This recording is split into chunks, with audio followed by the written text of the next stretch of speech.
ਵਾਹਿਗੁਰੂ ਵਾਹਿਗੁਰੂ ਵਾਹਿਗੁਰੂ ਵਾਹਿਗੁਰੂ। ਸ੍ਰੀ ਵਾਹਿਗੁਰੂ ਸਾਹਿਬ ਜੀ। ਤਨਾਸਰੀ ਮਹੱਲਾ ਪੰਜਵਾ। ਤੁਮ ਦਾਤੇ ਠਾਕੁਰ ਪ੍ਰਤਪਾਲਕ, ਨਾਇਕ ਖਸਮ ਹਮਾਰੀ। ਨਿਮਖ ਨਿਮਖ ਤੁਮਹਿ ਪ੍ਰਤਪਾਲੋ,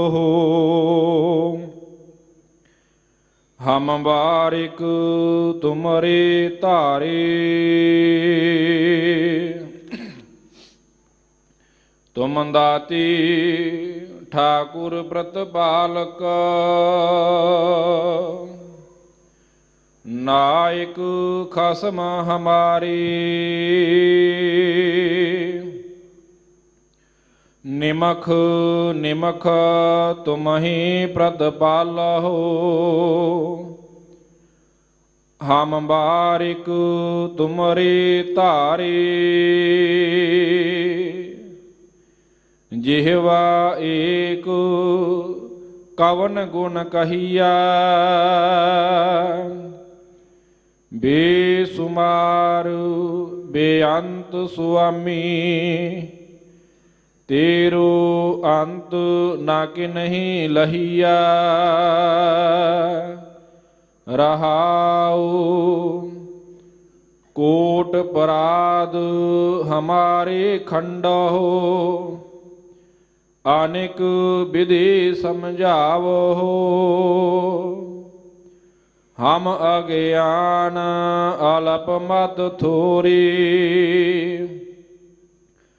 ਤੁਮ ਆਪਨਾ ਬਿਰਦ ਰਖਾਵੋ, ਤੁਮਰੀ ਸਾਰਨ ਤੁਮਾਰੀ ਆਸਾ। ਤੁਮਹਿ ਸੱਜਣ ਸੁਹੇਲੇ, ਰਾਖੋ ਰਾਖਨਹਾਰ ਦਇਆਲਾ।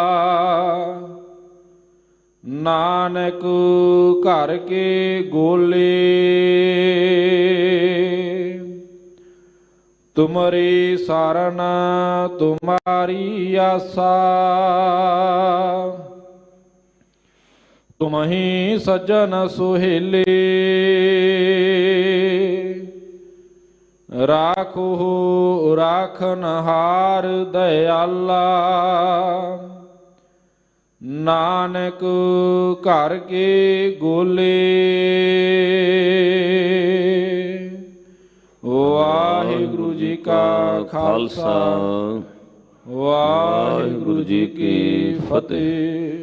ਪਰਮ ਸਨਮਾਨੀ ਯੋਗ, ਜੁਗੋ ਜੁਗ ਅਟਲ ਚਵਰ ਛਤਰ ਤਖਤ ਦੇ ਮਾਲਿਕ, ਦਇਆ ਸਿੰਧ ਕਿਰਪਾ ਨਿਧ ਗੁਰਤਾ ਗੱਦੀ ਤੇ ਵਿਰਾਜਮਾਨ ਸਤਿਗੁਰੂ। ਧੰਨ ਧੰਨ ਆਦਿ ਸਾਹਿਬ ਸ੍ਰੀ ਗੁਰੂ ਗ੍ਰੰਥ ਸਾਹਿਬ ਮਹਾਰਾਜ ਜੀਆਂ ਦੀ ਪਾਵਨ ਪਵਿੱਤਰ ਹਜ਼ੂਰੀ ਅੰਦਰ ਜੁੜ ਬੈਠੇ ਸਰਵਤਰ ਮਾਈ ਭਾਈ ਬਹੁਤ ਵੱਡਿਆਂ ਭਾਗਾਂ ਵਾਲੇ ਹੋ, ਜਿਨ੍ਹਾਂ ਉੱਤੇ ਧੰਨ ਧੰਨ ਸਤਿਗੁਰੂ ਗੁਰੂ ਰਾਮਦਾਸ ਸਾਹਿਬ ਸੱਚੇ ਪਾਤਸ਼ਾਹ ਜੀਆਂ ਨੇ ਅਪਾਰ ਬਖਸ਼ਿਸ਼ ਕਿਰਪਾ ਮਿਹਰਮਤ ਕੀਤੀ ਹੈ। ਜਿੱਥੇ ਅੰਮ੍ਰਿਤ ਵੇਲੇ ਦੇ ਜਾਗਣੇ ਬਖਸ਼ਿਸ਼ ਕੀਤੇ ਹਨ, ਉੱਥੇ ਤਨ ਦੀ ਤੰਦਰੁਸਤੀ ਔਰ ਮਨ ਦਾ ਸੋਹਣਾ ਉਦਮ ਬਖਸ਼ਿਸ਼ ਕਰਕੇ ਸੱਚਖੰਡ ਸ੍ਰੀ ਹਰਿਮੰਦਰ ਸਾਹਿਬ ਜੀ ਦੇ ਦਰਸ਼ਨ ਔਰ ਇਸ ਪਾਵਨ ਸਥਾਨ ਤੇ ਵੱਡੇ ਭਾਗ ਦਰਸ਼ਨ ਇਸ਼ਨਾਨ ਬਖਸ਼ਿਸ਼ ਕੀਤੇ ਹਨ। ਸਤਿਗੁਰ ਜੀਆਂ ਦਾ ਕੋਟਾਨ ਕੋਟ ਸ਼ੁਕਰਾਨਾ ਹੈ। ਅੰਮ੍ਰਿਤ ਵੇਲੇ ਜੋ ਸਤਿਗੁਰ ਸੱਚੇ ਪਾਤਸ਼ਾਹ ਜੀਆਂ ਨੇ ਪ੍ਰਕਾਸ਼ਮਾਨ ਹੋ ਕਰਕੇ ਕੀਤੇ ਹਨ, ਸਤਿਗੁਰ ਜੀਆਂ ਦਾ ਕੋਟਾਨ ਕੋਟ ਸ਼ੁਕਰਾਨਾ ਹੈ। ਅੰਮ੍ਰਿਤ ਵੇਲੇ ਜੋ ਸਤਿਗੁਰ ਸੱਚੇ ਪਾਤਸ਼ਾਹ ਜੀਆਂ ਨੇ ਪ੍ਰਕਾਸ਼ਮਾਨ ਹੋ ਕਰਕੇ ਸਮੁੱਚੀ ਮਾਨਵਤਾ ਦੇ ਕਲਿਆਣ ਹਿੱਤ ਮੁੱਖ ਵਾਗ ਹੁਕਮਨਾਮਾ ਸਾਹਿਬ ਦੀ ਬਖਸ਼ਿਸ਼ ਕੀਤੀ ਹੈ। ਇਹ ਪਾਵਨ ਮੁੱਖ ਵਾਗ ਸਤਿਗੁਰੂ ਸ੍ਰੀ ਗੁਰੂ ਗ੍ਰੰਥ ਸਾਹਿਬ ਮਹਾਰਾਜ ਜੀਆਂ ਦੇ ਪਵਿੱਤਰ ਅੰਗ 673 ਔਰ 74 ਉੱਤੇ ਸੁਭਾਇਮਾਨ ਹੈ। ਧਨਾਸਰੀ ਰਾਗ ਅੰਦਰ ਸ੍ਰੀ ਗੁਰੂ ਅਰਜਨ ਦੇਵ ਮਹਾਰਾਜ ਜੀਆਂ ਦਾ ਬਖਸ਼ਿਸ਼ ਕੀਤਾ ਹੋਇਆ ਉਚਾਰਨ ਕੀਤਾ ਹੋਇਆ ਇਹ ਪਾਵਨ ਸ਼ਬਦ ਹੈ। ਸਤਿਗੁਰ ਜੀ ਅੱਜ ਦੇ ਇਸ ਪਾਵਨ ਸ਼ਬਦ ਵਿੱਚ 3 ਪ੍ਰਕਾਰ ਤੋਂ ਬਾਣੀ ਉਚਾਰਨ ਕਰ ਰਹੇ ਹਨ, ਕਿਉਂਕਿ ਸਾਧ ਸੰਗਤ ਭਗਤੀ ਦੇ ਤਰੀਕੇ ਅਲੱਗ-ਅਲੱਗ ਨੇ। ਰੱਬ ਇੱਕ ਹੈ ਪਰ ਉਸ ਤੱਕ ਪਹੁੰਚਣ ਦੇ ਰਸਤੇ ਅਲੱਗ-ਅਲੱਗ ਨੇ। ਇੱਕ ਛੋਟੇ ਜਿਹੇ ਸ਼ਹਿਰ ਵਿੱਚ ਜਾਣਾ ਹੋਵੇ, ਛੋਟੇ ਦੇਸ਼ ਵਿੱਚ ਜਾਣਾ ਹੋਵੇ, ਉੱਥੇ ਪਹੁੰਚਣ ਦੇ ਵੀ ਕਈ ਰਸਤੇ ਹੁੰਦੇ ਨੇ। ਕਰੋੜਾਂ ਬ੍ਰਹਿਮੰਡਾਂ ਦੇ ਮਾਲਕ, ਸ੍ਰਿਸ਼ਟੀ ਦੇ ਸਿਰਜਣਹਾਰ ਅਕਾਲ ਪੁਰਖ ਰੱਬ ਤੱਕ ਕਿਸੇ ਨੇ ਪਹੁੰਚ ਬਣਾਉਣੀ ਹੋਵੇ ਤਾਂ ਸਾਧ ਸੰਗਤ ਇੱਕ ਰਸਤੇ ਦਾ ਕੋਈ ਦਾਅਵਾ ਨਹੀਂ ਹੈ ਕਿ ਜੀ ਫਲਾਣੇ ਧਰਮ ਦੇ ਰਸਤੇ ਤੇ ਤੁਰੋਂਗੇ ਤਦੋਂ ਹੀ ਰੱਬ ਮਿਲੇਗਾ। ਰੱਬ ਨੂੰ ਮਿਲਣ ਦੇ ਅਨੇਕਾਂ ਹੀ ਰਸਤੇ ਨੇ ਔਰ ਭਗਤੀ ਦੇ ਤਰੀਕੇ ਨੇ। ਇਸ ਲਈ ਸਾਧ ਸੰਗਤ ਰਸਤੇ ਉੱਤੇ ਤੁਰਨ ਵਾਲੇ ਜਾਂ ਰਾਹ ਦੱਸਣ ਵਾਲੇ ਗਲਤ ਹੋ ਸਕਦੇ ਨੇ, ਰਸਤਾ ਗਲਤ ਨਹੀਂ ਹੁੰਦਾ। ਕਿਉਂਕਿ ਉਹ ਰਾਹ ਜਾਂ ਤਾਂ ਦੱਸਣ ਵਾਲਾ ਗਲਤ ਹੈ ਜਾਂ ਤੁਰਨ ਵਾਲਾ ਗਲਤ ਹੈ। ਰਸਤਾ ਜਿਹੜਾ ਜੇ ਮੰਜ਼ਿਲ ਨੂੰ ਸਿੱਧਾ ਹੈ ਫਿਰ ਉਹ ਮੰਜ਼ਿਲ ਵੱਲ ਹੀ ਜਾਂਦਾ ਹੈ। ਇਸੇ ਲਈ ਗੁਰੂ ਗ੍ਰੰਥ ਸਾਹਿਬ ਮਹਾਰਾਜ ਜੀ ਦੀ ਬਾਣੀ ਵਿੱਚ ਕਿਸੇ ਵੀ ਰਸਤੇ ਦੀ ਭਾਵ ਕਿਸੇ ਧਰਮ ਔਰ ਧਾਰਮਿਕ ਗ੍ਰੰਥ ਦੀ ਨਿੰਦਿਆ ਨਹੀਂ ਹੈ। ਸਿੱਧੇ ਸ਼ਬਦਾਂ ਵਿੱਚ ਹਜ਼ੂਰ ਨੇ ਕਿਹਾ, ਵੇਦ ਕਤੇਬ ਕਹੋ ਮਤ ਝੂਠੇ, ਝੂਠਾ ਜੋ ਨਾ ਵਿਚਾਰੈ। ਜੋ ਰਸਤੇ ਦੀ ਵਿਚਾਰ ਨਾ ਕਰੇ ਉਹ ਝੂਠਾ ਹੈ। ਔਰ ਫਿਰ ਇੱਕ ਗੱਲ ਤੋਂ ਸੁਚੇਤ ਹੋਰ ਕੀਤਾ, ਭਾਈ ਰਸਤੇ ਭਾਵੇਂ ਰੱਬ ਦੇ ਘਰ ਨੂੰ ਜਾਂਦੇ ਨੇ ਪਰ ਤੂੰ ਰਸਤੇ ਬਦਲੀ ਨਾ ਜਾਈ, ਕਿਉਂਕਿ ਰਾਹ ਬਦਲਣ ਵਾਲੇ ਲੋਕ ਵੀ ਮੰਜ਼ਿਲ ਤੇ ਨਹੀਂ ਪਹੁੰਚਦੇ। ਇਸ ਲਈ ਨਾਲ ਇਹ ਵੀ ਕਿਹਾ, ਪਾਏ ਗਏ ਜਬ ਤੇ ਤੁਮਰੇ ਤਬ ਤੇ ਕੋ ਆਂਖ ਤਰੇ ਨਹੀਂ ਆਨਿਓ। ਸਿੱਖ ਅੰਦਰ ਵਿਸ਼ਵਾਸ ਹੋਵੇ, ਰਾਮ ਰਹੀਮ ਪੁਰਾਨ ਕੁਰਾਨ ਅਨੇਕ ਕਹੈ, ਮਤ ਏਕ ਨ ਮਾਨਿਓ। ਸਿਮਰਤ ਸ਼ਾਸਤਰ ਵੇਦ ਸਭੈ ਮੋ ਭੇਦ ਕਹੈ, ਹਮ ਏਕ ਨ ਜਾਣਿਓ। ਸ੍ਰੀ ਅਸਪਾਨ ਕਿਰਪਾ ਤੁਮਰੀ ਕਰ ਮੈਂ ਨਾ ਕਹਿਓ, ਸਭ ਤੋਹੇ ਵਖਾਨਿਓ। ਰਸਤਾ ਨਾ ਬਦਲੇ, ਇੱਕ ਰਸਤੇ ਤੇ ਵਿਸ਼ਵਾਸ ਰੱਖੇ। ਅੱਜ ਦੇ ਪਾਵਨ ਸ਼ਬਦ ਵਿੱਚ ਪਾਤਸ਼ਾਹ ਨੇ ਜਿੱਥੇ ਅਰਦਾਸ ਭਗਤੀ ਕਹੀ ਹੈ, ਉੱਥੇ ਉਪਮਾ ਭਗਤੀ ਦਾ ਜ਼ਿਕਰ ਕੀਤਾ ਹੈ। ਔਰ ਸਾਧ ਸੰਗਤ 3 ਨੰਬਰ ਤੇ ਸ਼ੁਕਰਾਨਾ ਭਗਤੀ ਦਾ ਜ਼ਿਕਰ ਹੋਇਆ ਹੈ। ਸ਼ੁਕਰਾਨਾ ਕਰਨਾ ਵੀ ਭਗਤੀ ਹੈ, ਅਰਦਾਸ ਕਰਨੀ ਵੀ ਭਗਤੀ ਦਾ ਹਿੱਸਾ ਹੈ।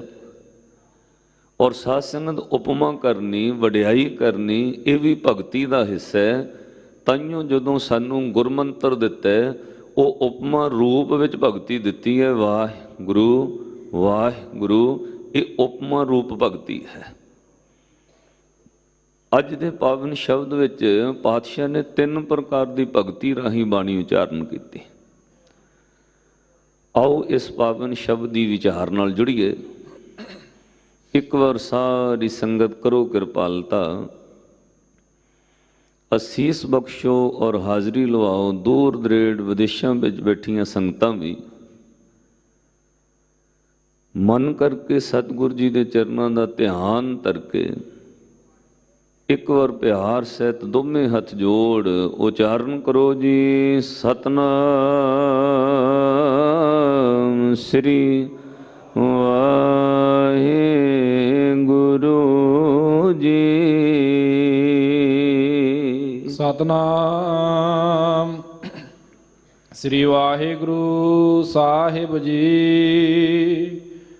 ਧਨਾਸਰੀ ਮਹੱਲਾ ਪੰਜਵਾ। ਤੁਮ ਦਾਤੀ ਠਾਕੁਰ ਪ੍ਰਤਪਾਲਕ, ਨਾਇਕ ਖਸਮ ਹਮਾਰੇ। ਆਖੋ ਸਤਨਾਮ ਸ੍ਰੀ, ਗੱਜ ਕੇ ਆਖਿਆ ਕਰੋ ਸਤਨਾਮ ਸ੍ਰੀ। ਕਿਉਂਕਿ ਵਾਹਿਗੁਰੂ ਕਹਿੰਦੇ ਆ ਮੁੱਖ ਪਵਿੱਤਰ, ਔਰ ਵਾਹਿਗੁਰੂ ਕਹਿੰਦੇ ਆ ਸਵਾਸਾਂ ਦਾ ਭਲਾ। ਜਿਨੀ ਨਾਮ ਤੇ ਆਇਆ ਗਏ ਮਸ਼ੱਕਤ ਕਾਲ, ਨਾਨਕ ਤੇ ਮੁਖ ਉਜਲੇ ਕੀਤੀ ਛੁੱਟੀ ਨਾਲ। ਉਹ ਸਾਧ ਸੰਗਤ ਬੰਦੇ ਦਾ ਮੂੰਹ ਭਾਵੇਂ ਜਿੰਨਾ ਮਰਜ਼ੀ ਸੋਹਣਾ ਹੋਵੇ, ਕਿਉਂਕਿ ਅੱਜ ਮਨੁੱਖ ਸੋਹਣਾ ਬਣਨ ਵਾਸਤੇ ਆਪਣੀ ਕਮਾਈ ਦਾ 70% ਹਿੱਸਾ ਸੋਹਣਾ ਬਣਨ ਤੇ ਲੋਕ ਲਾ ਰਹੇ ਨੇ। ਪਰ ਪਾਤਸ਼ਾਹ ਨੇ ਕਿਹਾ ਭਾਈ ਮੁੱਖ ਉਹਨਾਂ ਦੇ ਉਜਲੇ ਨੇ ਜਿਹੜੇ ਮੁੱਖ ਤੋਂ ਰੱਬ ਦੀ ਉਪਮਾ ਉਚਾਰਨ ਕਰਦੇ ਨੇ, ਸਤਨਾਮ ਸ੍ਰੀ ਵਾਹਿਗੁਰੂ। ਸੋਹਣੇ ਉਹ ਨੇ ਜਿਹੜੇ ਉਸ ਸਤਿਗੁਰ ਦੀ ਸ਼ਰਨ ਵਿੱਚ ਬੈਠੇ ਨੇ। ਜਿਸ ਪਾਸ ਬੈਠੇ ਆ ਸੋਹੀ ਹੈ। ਜਿਹੜੇ ਗੁਰੂ ਦੇ ਕੋਲ ਬਹਿ ਗਏ, ਸੰਗਤ ਵਿੱਚ ਬਹਿ ਗਏ, ਰਸਨਾ ਤੋਂ ਵਾਹਿਗੁਰੂ ਉਚਾਰਨ ਹੋਇਆ, ਉਹ ਮੁੱਖ ਉਜਲੇ ਨੇ। ਪਾਤਸ਼ਾਹ ਨੇ ਸ਼ਬਦ ਦੀ ਰਮਤਾ ਕੀਤੀ। ਸ੍ਰੀ ਗੁਰੂ ਅਰਜਨ ਦੇਵ ਮਹਾਰਾਜ ਬਖਸ਼ਿਸ਼ ਕਰਦੇ ਨੇ, ਤੁਮ ਦਾਤੇ ਠਾਕੁਰ ਪ੍ਰਤਪਾਲਕ। ਅਕਾਲ ਪੁਰਖ ਵਾਹਿਗੁਰੂ ਜੀ ਦੇ ਚਰਨਾਂ ਵਿੱਚ ਜਿੱਥੇ ਉਪਮਾ ਰੂਪ ਵਡਿਆਈ ਹੈ, ਸ਼ੁਕਰਾਨਾ ਭਗਤੀ ਹੈ, ਉੱਥੇ ਸਾਧ ਸੰਗਤ ਜਿਹੜੇ ਸੰਸਾਰ ਦੇ ਸਾਕਤ ਲੋਕ ਨੇ ਉਹ ਸਿਰਫ ਸ਼ਿਕਾਇਤ ਕਰਦੇ ਨੇ। ਕਿਉਂਕਿ ਹਰ ਇੱਕ ਚੀਜ਼ ਦੇ ਦੋ ਪੱਖ ਨੇ। ਜੇ ਉਪਮਾ ਵਡਿਆਈ ਹੈ ਤਾਂ ਕੋਈ ਨਿੰਦਿਆ ਵੀ ਕਰਦਾ ਹੈ, ਜੇ ਸ਼ੁਕਰਾਨਾ ਹੈ ਤਾਂ ਕੁਝ ਲੋਕ ਸ਼ਿਕਾਇਤ ਵੀ ਕਰਦੇ ਨੇ। ਪਾਤਸ਼ਾਹ ਨੇ ਬਾਣੀ ਅੰਦਰ ਕਿਹਾ ਰੱਬ ਨਾਲ ਸ਼ਿਕਾਇਤ ਨਾ ਕਰ, ਰੋਸ ਨਾ ਕਰ। ਜੋ ਕੋਈ ਦਿੱਤਾ ਹੋਇਆ ਉਸ ਅਕਾਲ ਪੁਰਖ ਵਾਹਿਗੁਰੂ ਦੀਆਂ ਦਾਤਾਂ ਦਾ ਧਿਆਨ ਧਰ ਕੇ ਸ਼ੁਕਰਾਨਾ ਕਰ। ਰੱਬ ਨਾਲ ਰੋਸ ਨਾ ਕਰ, ਸ਼ਿਕਾਇਤ ਨਾ ਕਰ। ਕਿਉਂਕਿ ਸ਼ਿਕਾਇਤ ਉਹ ਲੋਕ ਕਰਦੇ ਨੇ ਜਿਨ੍ਹਾਂ ਨੂੰ ਸਾਧ ਸੰਗਤ ਜੋ ਕੁਝ ਦਿੱਤਾ ਹੋਇਆ ਉਹਦੇ ਉੱਤੇ ਧਿਆਨ ਨਹੀਂ ਹੈ। ਜੋ ਕੁਝ ਕੋਲ ਨਹੀਂ ਹੈ, ਮਨੁੱਖ ਦੀ ਫਿਤਰਤ ਹੈ, ਉਹਦੇ ਵੱਲ ਵੇਖਦਾ ਹੈ। ਇਸੇ ਲਈ ਇਹਦਾ ਧਿਆਨ ਜ਼ਿਆਦਾਤਰ ਦੂਜਿਆਂ ਵੱਲ ਰਹਿੰਦਾ ਹੈ। ਸਾਧ ਸੰਗਤ ਜਿੱਦਣ ਆਪਣੇ ਤੇ ਧਿਆਨ ਟਿਕ ਜਾਏ ਉਦਣ ਇਹ ਕੁਝ ਮਹਿਸੂਸ ਹੁੰਦਾ, ਜੋ ਮੈਨੂੰ ਰੱਬ ਨੇ ਦਿੱਤਾ ਹੈ ਉਹ ਬਹੁਤ ਕੁਝ ਹੈ। ਪਾਤਸ਼ਾਹ ਨੇ ਗੌੜੀ ਸੁਖਮਨੀ ਦੀ ਬਾਣੀ ਅੰਦਰ ਤੁਸੀਂ ਪੜ੍ਹਦੇ ਰਹਿੰਦੇ ਹੋ, ਕਈ ਅਸ਼ਟਪਦੀਆਂ ਸ਼ੁਕਰਾਨੇ ਵਿੱਚ ਹੀ ਉਚਾਰਨ ਕੀਤੀਆਂ ਨੇ। ਤੈਨੂੰ ਕੀ ਕੁਝ ਰੱਬ ਨੇ ਦਿੱਤਾ ਹੈ ਕਦੇ ਸੋਚ। ਫਿਰ ਨਾਲ ਸੁਚੇਤ ਵੀ ਕੀਤਾ ਹੈ, ਕਹਿੰਦੇ ਰੋਸ ਨਾ ਕਰਨ ਲੱਗ ਜਾਈਂ। ਮਹਾਰਾਜ ਕਿਉਂ? ਕਹਿੰਦੇ ਜਿਹੜੇ ਰੱਬ ਨਾਲ ਰੋਸ ਕਰਨਾ, ਜੇ ਰੱਬ ਤੈਨੂੰ ਉਹ ਚੀਜ਼ ਨਾ ਦੇਵੇ ਤੇ ਪਹਿਲੀਆਂ ਦਿੱਤੀਆਂ ਵੀ ਖੋਹ ਲੈ, ਤੂੰ ਰੱਬ ਦਾ ਕੀ ਵਿਗਾੜ ਲਏਗਾ? ਜੋ ਕੁਝ ਰੱਬ ਤੋਂ ਮੰਗ ਰਿਹਾ ਤੈਨੂੰ ਉਹ ਰੱਬ ਨਾ ਦੇਵੇ, ਪਹਿਲਾਂ ਦਿੱਤਾ ਹੋਇਆ ਵੀ ਖੋਹ ਲੈ, ਤੂੰ ਉਹਦਾ ਕੀ ਵਿਗਾੜ ਲਏਗਾ? ਦੁਨੀਆ ਵਿੱਚ ਲੱਖਾਂ ਲੋਕ ਅਪਾਹਿਜ ਨੇ, ਉਹਨੇ ਰੱਬ ਦਾ ਕੀ ਵਿਗਾੜ ਲਿਆ? ਲੱਖਾਂ ਕਰੋੜਾਂ ਲੋਕ ਨੇਤਰਹੀਣ, ਜ਼ੁਬਾਨ ਤੋਂ ਗੁੰਗੇ ਨੇ, ਉਹਨੇ ਰੱਬ ਦਾ ਕੀ ਵਿਗਾੜ ਲਿਆ? ਤੈਨੂੰ ਤੁਰਨ ਲਈ ਪੈਰ ਦਿੱਤੇ ਨੇ, ਵੇਖਣ ਲਈ ਅੱਖਾਂ ਦਿੱਤੀਆਂ ਨੇ। ਸੱਜਣਾ, ਅਕਾਲ ਪੁਰਖ ਰੱਬ ਦਾ ਸ਼ੁਕਰਾਨਾ ਕਰ। ਬੋਲਣ ਲਈ ਜ਼ੁਬਾਨ ਦਿੱਤੀ ਹੈ, ਉਸ ਰੱਬ ਦਾ ਸ਼ੁਕਰ ਕਰ। 10 ਵਸਤੂ ਲੈ ਪਾਛੈ ਪਾਵੇ, ਇੱਕ ਵਸਤ ਕਾਰਨ ਵਿਖੋਟ ਗਵਾਵੇ। ਇੱਕ ਭੀ ਨਾ ਦੇ 10 ਭੀ ਹਿਰ ਲੈ, ਤੋ ਮੂੜਾ ਕੋ ਕਹਾਂ ਕਰੇ। ਉਸ ਦਾਤੇ ਦਾ ਸ਼ੁਕਰਾਨਾ ਕਰ, ਉਹ ਦਾਤਾਂ ਦੇਣ ਵਾਲਾ ਹੈ। ਹਾਂ, ਵੱਖਰੀ ਗੱਲ ਹੈ ਤੈਨੂੰ ਦਾਤ ਨਜ਼ਰ ਨਹੀਂ ਆ ਰਹੀ, ਕਿਉਂਕਿ ਤੇਰਾ ਧਿਆਨ ਦੂਜੇ ਵੱਲ ਹੈ। ਤੇਰਾ ਧਿਆਨ ਦੂਜੇ ਦੇ ਪਦਾਰਥਾਂ ਵੱਲ ਹੈ। ਉਸ ਦੀ ਕੋਠੀ ਵੱਡੀ ਕਿਉਂ ਹੈ? ਆਪਣੇ ਤੋਂ ਨੀਵੇਂ ਵੱਲ ਦੇ ਪਾਸੇ ਵੇਖ। ਕੁਝ ਲੋਕ ਕੰਨਿਆਂ ਤੇ ਬਾਲਿਆਂ ਦੀ ਛੱਤ ਥੱਲੇ ਵੀ ਰਹਿੰਦੇ ਨੇ, ਕੁਝ ਲੋਕ ਪੁਲਾਂ ਥੱਲੇ ਵੀ ਜੀਵਨ ਬਸ਼ਰ ਕਰਦੇ ਨੇ, ਕੁਝ ਲੋਕ ਕੁੱਲੀਆਂ ਵਿੱਚ ਵੀ ਰਹਿ ਰਹੇ ਨੇ। ਤੈਨੂੰ ਰੱਬ ਨੇ ਰਹਿਣ ਲਈ ਘਰ ਮੱਖਣ ਲਈ ਸੇਜਾਂ ਦਿੱਤੀਆਂ ਨੇ। ਰੱਬ ਦਾ ਸ਼ੁਕਰਾਨਾ ਕਰ, ਰੋਸ ਨਾ ਕਰ। ਸ਼ੁਕਰਾਨਾ ਉਦੋਂ ਨਿਕਲਣਾ ਜਦੋਂ ਸਾਧ ਸੰਗਤ ਆਪਣੇ ਤੋਂ ਨੀਵੇਂ ਵੱਲ ਦੇ ਪਾਸੇ ਵੇਖੋਗੇ। ਸ਼ੇਕਸਪੀਅਰ ਨੇ ਇੱਕ ਗੱਲ ਬੜੀ ਕਮਾਲ ਦੀ ਲਿਖੀ ਹੈ। ਉਹ ਕਹਿੰਦਾ ਮੇਰੇ ਕੋਲ ਇਸ ਤਰ੍ਹਾਂ ਦੀ ਥਿਊਰੀ ਹੈ, 1 ਸਕਿੰਟ ਵਿੱਚ ਮੈਂ ਬੰਦੇ ਨੂੰ ਕੰਗਾਲ ਕਰ ਸਕਦਾ, 1 ਸਕਿੰਟ ਵਿੱਚ ਬੰਦਾ ਧਨਵਾਨ ਹੋ ਸਕਦਾ। ਉਹ ਕਿਵੇਂ? ਕਹਿੰਦਾ ਸਿਰਫ ਸੋਚਣ ਵਾਲੀ ਸੁਰਤ ਉੱਤੇ ਡਿਪੈਂਡ ਹੈ। ਆਪਣੇ ਤੋਂ ਨੀਵਿਆਂ ਵੱਲ ਦੇ ਪਾਸੇ ਵੇਖਣਾ ਸ਼ੁਰੂ ਕਰ, ਤੂੰ ਧਨਵਾਨ ਮਹਿਸੂਸ ਕਰੇਗਾ। ਆਪਣੇ ਤੋਂ ਅਮੀਰਾਂ ਵੱਲ ਵੇਖੇਗਾ, ਤੂੰ ਸਦਾ ਹੀ ਕੰਗਾਲ ਰਹੇਗਾ। ਆਪਣੇ ਤੋਂ ਉੱਚਿਆਂ ਵੱਲ ਵੇਖੇਗਾ, ਸਦਾ ਹੀ ਕੰਗਾਲ ਰਹੇਗਾ। ਜੇ ਅਮੀਰ ਧਨਵਾਨ ਮਹਿਸੂਸ ਕਰਨਾ ਚਾਹੁੰਦੇ, ਆਪਣੇ ਤੋਂ ਗਰੀਬ ਵੱਲ ਦੇ ਪਾਸੇ ਵੇਖ, ਫਿਰ ਆਪਣੇ ਆਪ ਤੇਰੇ ਅੰਦਰੋਂ ਰੱਬ ਦਾ ਸ਼ੁਕਰਾਨਾ ਨਿਕਲੇਗਾ। ਅੱਜ ਗੁਰੂ ਅਰਜਨ ਦੇਵ ਮਹਾਰਾਜ ਕਹਿੰਦੇ ਇਹ ਗੱਲ ਜਾਣ ਕੇ ਉਹ ਦਾਤਾ ਹੈ, ਉਹਦਾ ਸ਼ੁਕਰਾਨਾ ਕਰ। ਤੁਮ ਦਾਤੇ ਠਾਕੁਰ। ਠਾਕ ਦਾ ਅਰਥ ਹੁੰਦਾ ਰੋਕਣਾ, ਠਾਕ ਦਾ ਅਰਥ ਹੁੰਦਾ ਬੰਨਣਾ। ਔਰ ਜਦੋਂ ਤੁਸੀਂ ਠਾਕੁਰ ਸ਼ਬਦ ਬੋਲੋਗੇ ਫਿਰ ਠਾਕ ਉਰ ਦਾ ਅਰਥ ਹਿਰਦਾ। ਬਾਹਰੀ ਤੌਰ ਤੇ ਸੰਸਾਰ ਨੂੰ ਵੀ ਰੱਬ ਨੇ ਠਾਕਿਆ ਹੋਇਆ, ਆਪਣੇ ਹੁਕਮ ਵਿੱਚ ਬੰਨਿਆ ਹੋਇਆ। ਅਗਲੀ ਗੱਲ ਸਾਧ ਸੰਗਤ, ਉਹ ਠਾਕੁਰ ਇਸ ਲਈ ਹੈ ਉਹ ਹਿਰਦੇ ਨੂੰ ਵੀ ਬੰਦੇ ਦੇ ਬੰਨ ਕੇ ਰੱਖਦਾ। ਉਰ ਦਾ ਅਰਥ ਹਿਰਦਾ। ਠਾਕ ਉਰ, ਉਹ ਤੇਰੇ ਹਿਰਦੇ ਨੂੰ ਠਾਕ ਸਕਦਾ ਕਿਉਂਕਿ ਰੋਸ ਇਤਰਾਜ਼ ਤੇਰੇ ਮਨ ਵਿੱਚ ਪੈਦਾ ਹੋ ਰਿਹਾ ਹੈ। ਸੰਸਾਰ ਨੂੰ ਠੱਕਣ ਵਾਲੇ ਦਾ ਧਿਆਨ ਧਰ, ਉਹ ਤੇਰੇ ਹਿਰਦੇ ਨੂੰ ਠੱਕ ਦੇਗਾ। ਜਿਹੜੀਆਂ ਛੱਲਾਂ ਮਨ ਵਿੱਚ ਉੱਠ ਰਹੀਆਂ ਨੇ, ਆਹ ਮੇਰੇ ਕੋਲ ਕਿਉਂ ਨਹੀਂ ਹੈ, ਆਹ ਮੇਰੇ ਕੋਲ ਕਿਉਂ ਨਹੀਂ ਹੈ, ਅਕਾਲ ਪੁਰਖ ਰੱਬ ਦਾ ਧਿਆਨ ਧਰ। ਜਿੱਦਣ ਦਾਤੇ ਦੀਆਂ ਦਾਤਾਂ ਵੇਖ ਕੇ ਸ਼ੁਕਰਾਨਾ ਕਰਨ ਲੱਗ ਪਿਆ, ਉਦਣ ਤੇਰੇ ਹਿਰਦੇ ਨੂੰ ਠਾਕ ਦੇਗਾ, ਭਾਵ ਰੋਕ ਦੇਗਾ। ਜੋ ਕੋਈ ਤੇਰੇ ਕੋਲ ਹੈ ਉਹਦਾ ਸ਼ੁਕਰਾਨਾ ਕਰ, ਉਹ ਠਾਕੁਰ ਹੈ। ਤੁਮ ਦਾਤੇ ਠਾਕੁਰ ਪ੍ਰਤਪਾਲਕ। ਕੱਲਾ ਪਾਲਕ ਨਹੀਂ ਹੈ, ਉਹ ਪ੍ਰਤਪਾਲਕ ਹੈ। ਪ੍ਰਤ ਦਾ ਅਰਥ ਹੁੰਦਾ ਕੱਲੇ ਕੱਲੇ ਨੂੰ ਪਾਲਦਾ, ਇੱਕ ਜਣੇ ਨੂੰ ਪਾਲਣ ਵਾਲਾ ਨਹੀਂ ਹੈ। ਦੇਖੋ ਪਾਲਕ ਤਾਂ ਪਿਓ ਵੀ ਹੈ, ਆਪਣੇ ਬੱਚਿਆਂ ਨੂੰ ਪਾਲ ਰਿਹਾ ਹੈ। ਆਪਾਂ ਅਕਸਰ ਕਹਿੰਦੇ ਮਾਂ ਪਿਓ ਬੱਚਿਆਂ ਨੂੰ ਪਾਲਦੇ ਨੇ। ਅਕਾਲ ਪੁਰਖ ਰੱਬ ਕੱਲਾ ਪਾਲਕ ਨਹੀਂ ਹੈ, ਉਹ ਪ੍ਰਤਪਾਲਕ ਹੈ। ਕੱਲੇ ਕੱਲੇ ਨੂੰ ਸਾਰੀ ਸ੍ਰਿਸ਼ਟੀ ਦੇ ਜੀਵਾਂ ਨੂੰ ਪਾਲਦਾ, ਇਸ ਲਈ ਉਹਦਾ ਧਿਆਨ ਧਰ। ਤੁਮ ਦਾਤੇ ਠਾਕੁਰ ਪ੍ਰਤਪਾਲਕ, ਨਾਇਕ ਖਸਮ ਹਮਾਰੇ। ਖਸਮ ਦਾ ਅਰਥ ਮਾਲਕ, ਨਾਇਕ ਦਾ ਅਰਥ ਆਗੂ। ਉਹ ਸਾਰੀ ਸ੍ਰਿਸ਼ਟੀ ਦਾ ਮਾਲਕ ਵੀ ਹੈ ਔਰ ਸਾਰੀ ਸ੍ਰਿਸ਼ਟੀ ਦਾ ਆਗੂ ਵੀ ਹੈ। ਉਹਦਾ ਧਿਆਨ ਧਰ, ਉਹਦੀਆਂ ਦਾਤਾਂ ਦਾ ਸ਼ੁਕਰ ਕਰ। ਨਿਮਖ ਨਿਮਖ ਤੁਮਹੀ ਪ੍ਰਤਪਾਲੋ, ਹਮ ਬਾਰਿਕ ਤੁਮਰੇ ਧਾਰੇ। ਅਰਦਾਸ ਕਰ ਔਰ ਸ਼ੁਕਰਾਨਾ ਕਰ। ਨਿਮਖ ਨਿਮਖ, ਨਿਮਖ ਦਾ ਅਰਥ ਹੈ ਅੱਖ ਝਮਕਣ ਜਿੰਨੇ ਸਮੇਂ, ਹਰ ਵਕਤ ਉਹ ਪ੍ਰਤਪਾਲਣਾ ਕਰ ਰਿਹਾ। ਅੱਖ ਝਮਕਣ ਜਿੰਨੇ ਸਮੇਂ ਨਾਲ ਤੇਰੇ ਸਰੀਰ ਵਿੱਚ ਨਬਜ਼ ਚੱਲ ਰਹੀ ਹੈ, ਤੇਰੇ ਦਿਲ ਦੀ ਧੜਕਣ ਚੱਲ ਰਹੀ ਹੈ, ਹਰ ਸਵਾਸ ਹਰ ਧੜਕਣ ਦੀ ਉਹ ਪ੍ਰਤਪਾਲਣਾ ਕਰਦਾ। ਨਿਮਖ ਨਿਮਖ ਤੁਮ ਹੀ ਪ੍ਰਤਪਾਲੋ। ਅੱਗੇ ਲਿਖਿਆ ਅਰਦਾਸ ਕਰ ਹਮ ਬਾਰਕ ਤੁਮਰੇ ਧਾਰੇ। ਸਾਧ ਸੰਗਤ, ਬਾਰਕ ਬਣ ਕੇ ਅਰਦਾਸ ਕਰਨੀ ਵੀ ਇੱਕ ਭਗਤੀ ਹੈ, ਇਹ ਵੀ ਇੱਕ ਭਗਤੀ ਦਾ ਹਿੱਸਾ ਹੈ।